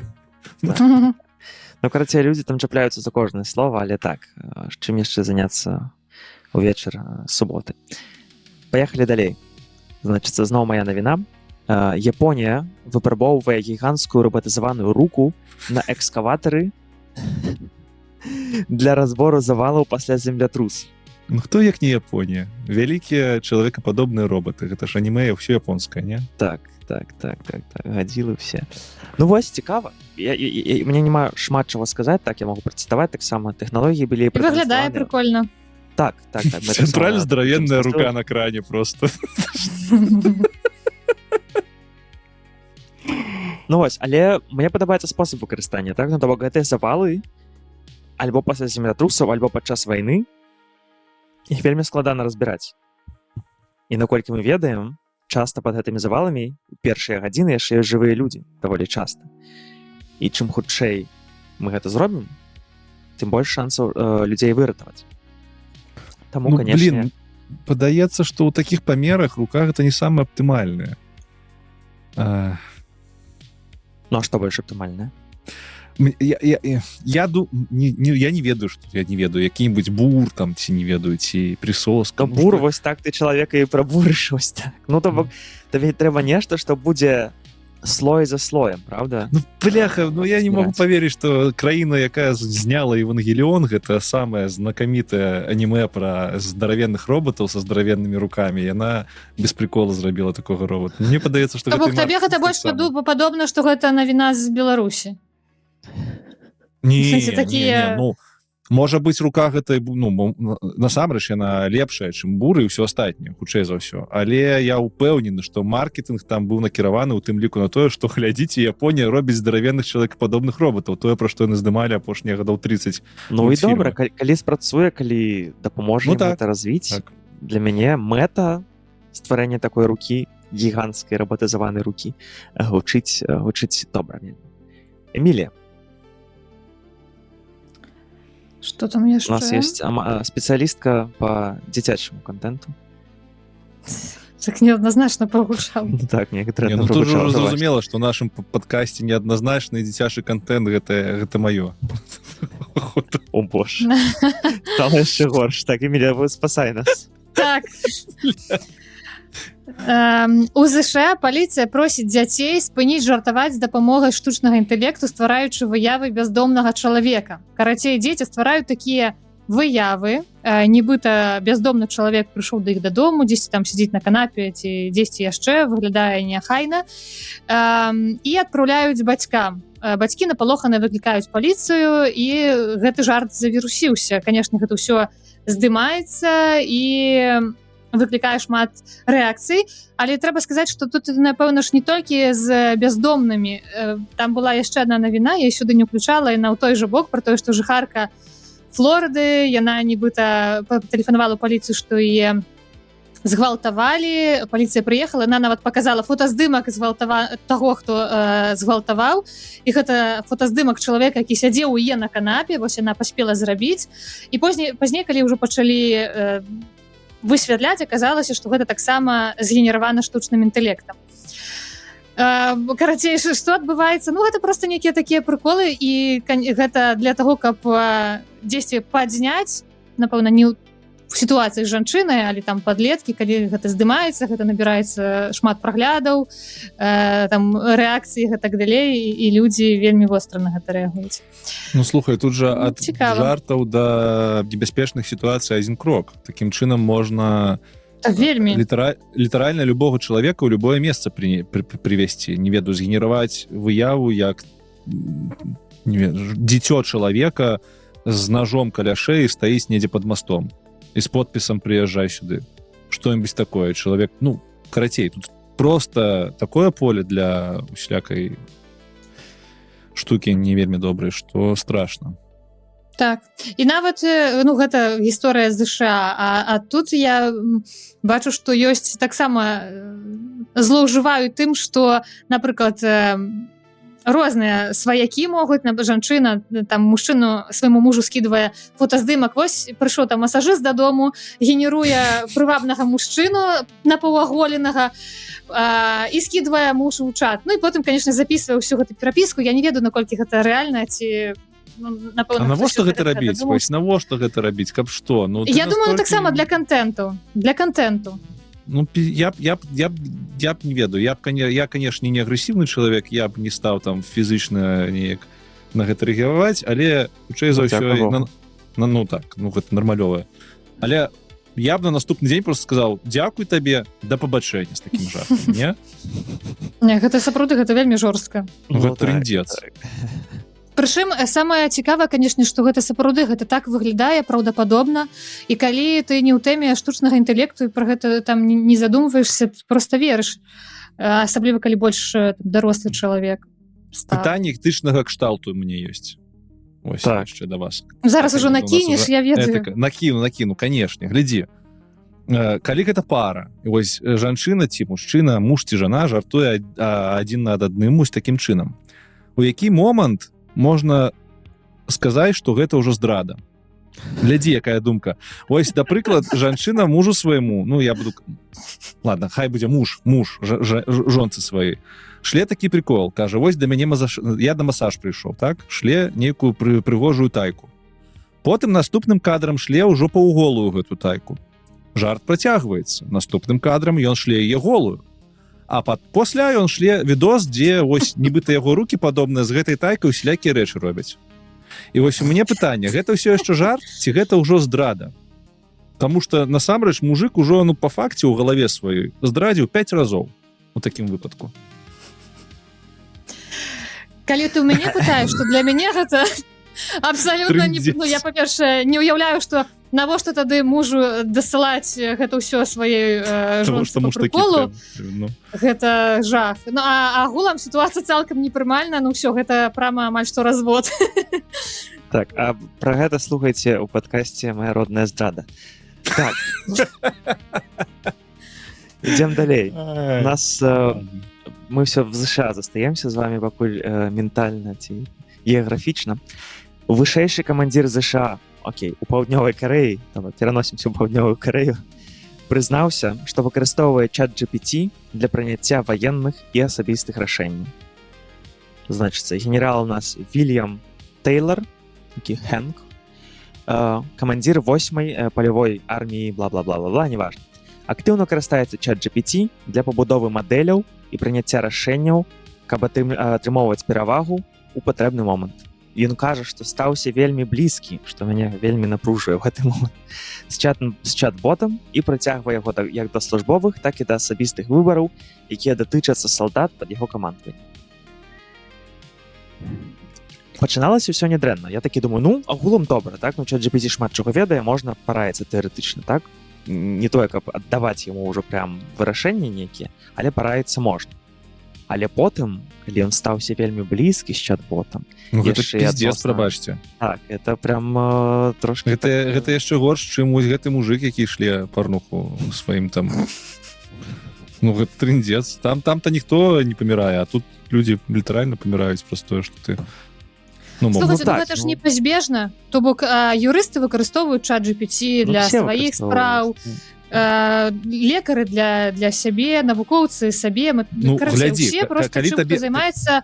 А просто мужик гэты мудак, таму ён гэтым займаецца, ну вось, добра. Ну ці а тут генералу яго ваенная справа. Не, чакай, так ён кажа, што ён стаў вельмі блізкі. Ну, мне падаецца, што калі б да мяне прыйшоў мой юрыст і сказаў, ведаеш, я вельмі зблізіўся з чатам GPT, і ён мне сказаў там, вось, зрабіць... То бок, калі абгрунтаванне, вырашэнне спецыяліста ставіцца такім чынам, што ён стаў вельмі блізкі да чату GPT, і таму ён ім давяряе, не праз факт-чекінг, там, праз сваі веды, асабістыя досвед, то для мяне гэта нібыта профнепригодности ознака. Все, дякую тебе, до свидания, ты з глузду з'ехав, ось тебе номер психолога, іди порозмовляй. Все так, я згодний.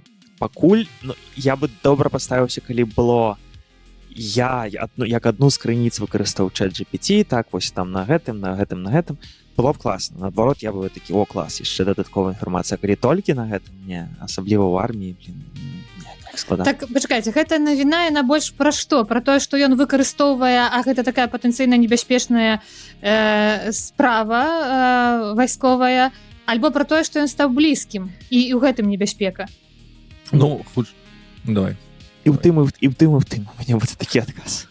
Я думаю, што тут яшчэ націск на тое, што нейрасеткі нясуць прапаганду тых кампаній, якія іх навучаюць, і гэтай прапагандзе будзе падвержаны вось гэты генерал. То бок нейрасетка зможа ім маніпуляваць, таму што яна стала яго блізкім сябрам, ну, умоўна кажучы. Ну, і мы з вами чыталі колькі ўжо навін так пра тое, як людзі едуць з глузду, карыстаючыся чатам GPT, так, а тут генерал амерыканскай арміі у паўднёвай Карэі. Карацей, ну так, цікавыя... Ну, добра, што не ў паўночнай, я так скажу. Там амерыканскіх генералаў не шмат. Не, ну слухай, чалавек, добра, які стаўся вельмі блізкім чатам GPT ў паўночнай Карэі, ён можа сябе і амерыканскім генералам лічыць. Ладно, все. Так, давай, Лёш, скончым вось якраз добра в тэму наконт чалавечай магчымасці прымаць рашэнні і думаць. Давай скончым гэтай цудоўнай навіной. Так, вы ведаеце, хто такі Андрэй Карпаты? Я ведаю. В навінах бачыла. Ну, Так. Андрюха Карпаты, наш хлопец, Андрюха, амаль што. Андрюха Карпаты, Карпатскі, калі што. так. І ён, я не памятаю, недзе вось суседзяў Польшы краінаў. І ён былы CTO, не CTO. Ну, карацей, ён адзін з заснавальнікаў OpenAI, зараз займаецца адукацыяй, вельмі пазітыўны дзядзька, вельмі пазітыўны, галоўны гэты навуковец і настаўнік усяго інтэрнэту пра штучны інтэлект. Карацей, дасведчаны хлопец. Вынайшоў некалькі словаў, такія як Вайб-кодінг, вайб-кодинг, так, і нешта яшчэ. кантэкст інжынер, інжынірінг. але ён там просто Так. тлумачыў, ён тлумачэнне даў. Ну, Ну, карацей, дзядзька, да якога давер ёсць, але ён пазітывіст, вельмі моцны. Вось на яго глядзіш, ён заўсёды лыбіцца і ўсё класна робіць. А тут ён прыйшоў на інтэрв'ю да Дваркеша Патэлы, гэта дастаткова знакаміты інтэр'ер англамоўны. Ну і з улыбкай на твары распавёў пра тое, што ён думае, што неўзабаве, у перспектыве недзе 10, можа, крышачку больш гадоў, мы не будзем з вами з машинамі біцца, але людзі незаметна перастануць быць разумнымі. Просто перадаўшы ўсе свае інтэлектуальныя справы машынам і сістэмам, якія ведаюць, як лепш з гэтым працаваць. ШИИ пазбавіць чалавецтва магчымасці прынимаць рашэнні. Мы перастанем думаць і выбіраць самастойна. Гэта тое, што кажа чалавек вельмі дасведчаны з пункту гледжання навукі і выкарыстання штучнага інтэлекту. Вось неяк так. Магчыма, ён зблізіўся з чатам GPT. І гэта ўжо які па ліку вельмі дасведчаны чалавек, які папярэджвае пра вельмі такія сур'ёзныя наступствы. І мы заўсёды гэтым выпуск заканчваем. Справа ў тым, што папярэднім мінулым разам мы размаўлялі пра людзей, якія былі думерамі, якія заўсёды негатывістамі былі. А гэты чалавек, ён нібыта аптыміст, штучны інтэлектуальны. Тады яшчэ горш, карацей. Ну, нібыта ён такі, ну ўсё, да жопы гэты аптымізм, тут усё. Не веру я ў чалавецтва. Нават калі ён гэта сказаў. Ну, прычым ён гэта так сказаў, я яшчэ ўсё інтэрв'ю не паглядзеў, але ён гэта так сказаў. Між строк, ведаеш, не акцэнтуючы на гэтым увагі, гэта расцягнулі просто. Але Андрей, ён значыцца тым, што ён дастаткова знакаміты тым, што ён дастаткова рэалістычныя умовы распавядае, якія будуць у будучыні, і рэалістычныя тэрміны ставіць. Таму калі Андрей кажа, што AGI мы дасягнём не раней, чым праз 10 гадоў, ён у гэтым інтэрв'ю, дарэчы, так сказаў, то хутчэй за ўсё так і будзе. Гэта рацыяналістычны падыход. І калі ты разумееш, што са свайго рацыяналістычнага падыходу ён кажа, што хутчэй за ўсё мы, як людзі, інтэлектуальную працу 100% перакладзем на машыны і нам з гэтым будзе ок. Гэта неяк і прыкра, і сумна, і хочацца ў такі момант пайсці ў якую-нибудь секту трансгуманістычную уступіць. Потому что гэта і страшна, калі дзяржава перадасць сваю органу кіравання штучнаму інтэлекту, які мы не будзем разумець. Ось. Ну і гэта ты момант, калі ты разумееш, што фантастыка, яна ўжо прыходзіць. Фантастыку, якой матрыца кіруе чалавецтвам, фантастыку, якой, я не ведаю, штучны інтэлект нашмат разумнейшы за нас вырашае, як нам жыць, яна ўжо не фантастыка, пра яе ўжо кажуць людзі, якія гэты штучны інтэлект распрацоўваюць, прытым аптымістычна распрацоўваюць, рацыяналістычна. Разумееш? Ось так. Вось так. Навошта вучыцца, навошта працаваць, навошта ўвогуле штосьці рабіць, калі праз 10 гадоў за нас будуць думаць машыны. Безнадзейна. Возьмите сёння сабе смачнага піва ці віна і добра правядзіце гэты вечар, ці што у вас там цяпер, і падумайце, што рабіць далей. Эмілія, памылачкі ты нейкія записывала? Ці гэта ўжо не важна? Да я ўжо пра віно думаю. Прабачце, слова 3. Я запісала вельмі мала. Калі чэсна, мы ўсё правільна казалі. Жывеце, жывяце, даеце, даяце. Правільна. Па ўсім свеце, па чым не свету, штурхае. Зусім нічога не выпісала, ну? Скапіяваць не скапіраваць у сэнсе па слоўніках, напэўна, можна будзе з гэтым ірава, але агулам лепш пазбягаць, калі можна. Існуючая, якая Бляха, вось існуе.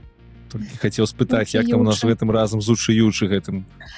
Ну, гэта ўсяго Няшчасна. толькі 10-й выпуск, Лёша, а ведаеш, яшчэ шмат перад намі. Ёсць шанец, Лёш.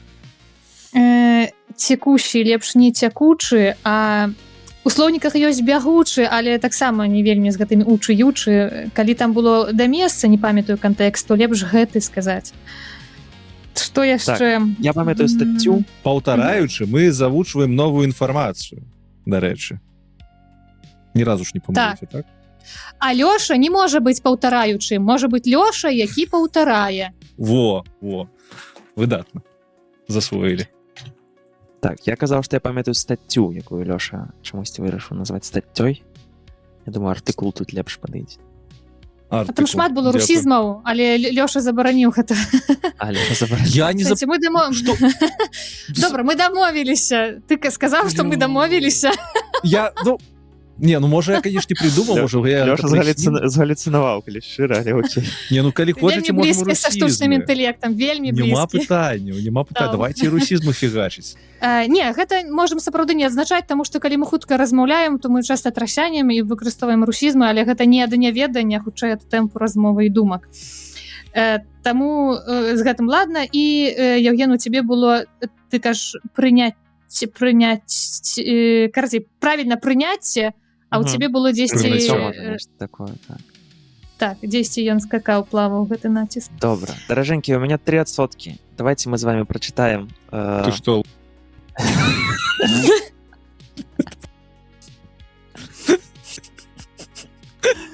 Але у меня, правда, разражаецца ноутбук. Давайте з вами вершыкі. Таму у цябе сёння было 5 навін, так? Так.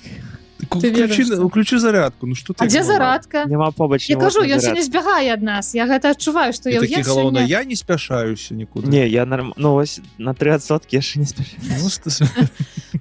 Добра. Окей, то вершы. Вершы. Першы будзе.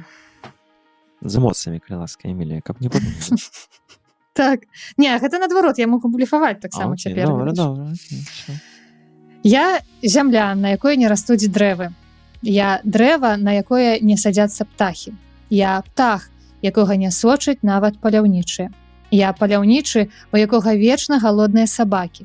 Я сабака, якога не баяцца злодзеі. Я злодзей, якога не гоняць ад вогнішча. Я вогнішча, якое не сцеражэцца леяў. Я лея, якой не шкада вандроўнікаў. Я вандроўнік, якому ўсё адно, куды вядзе дарога. Я дарога, якая не сніць ройсты.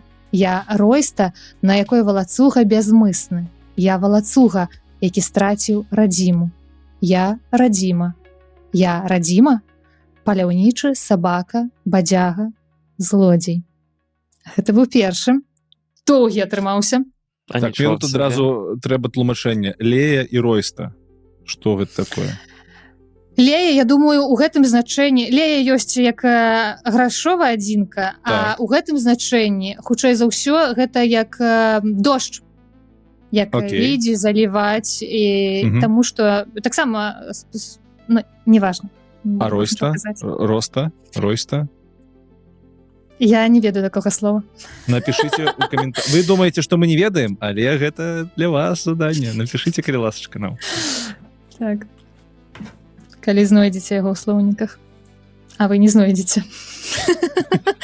Але я не подказваю. Эмілія, гэта падкат. Гэта падкат. Нет, Лёш, гэта не падкат. Я ведаю, што я сказала. Окей, добра. Я разумею, пра што ты, але гэта не тое. Давай, другое. Пакуль 3% яшчэ 2. Абвясцілі год якасці ў родным краі. Гэта шлях наперад, кажуць, без адчаю. Усё навокал, кантроль, парадак, строгі, хаця дарогі, як ёсць дарогі. Прадукцыя айчынная на ўзроўні добрым, калі не верыць ворагам усім вядомым. А вось на рынках людзі збянтэжаныя, якасць схаваная, уверх растуць цэны без меж. Мы за якасць. Вось гэта, без пытанняў, але каб слова і справа супадалі, бо год якасці без пераменаў гучыць як жарты. якія ўжо ўсіх дасталі. Гэта другі. Розныя вершы атрымаліся гэтым Зразумела, зразумела ўсё. Значит, мы кажам нумар давай, які згенераваны штучным інтэлектам. Так, хай толькі Міля палічыць, бо ў нас сінхранізацыя тады будзе, напэўна. Давай, Міля. 1, 2, 3. Другі. Все, тут кат.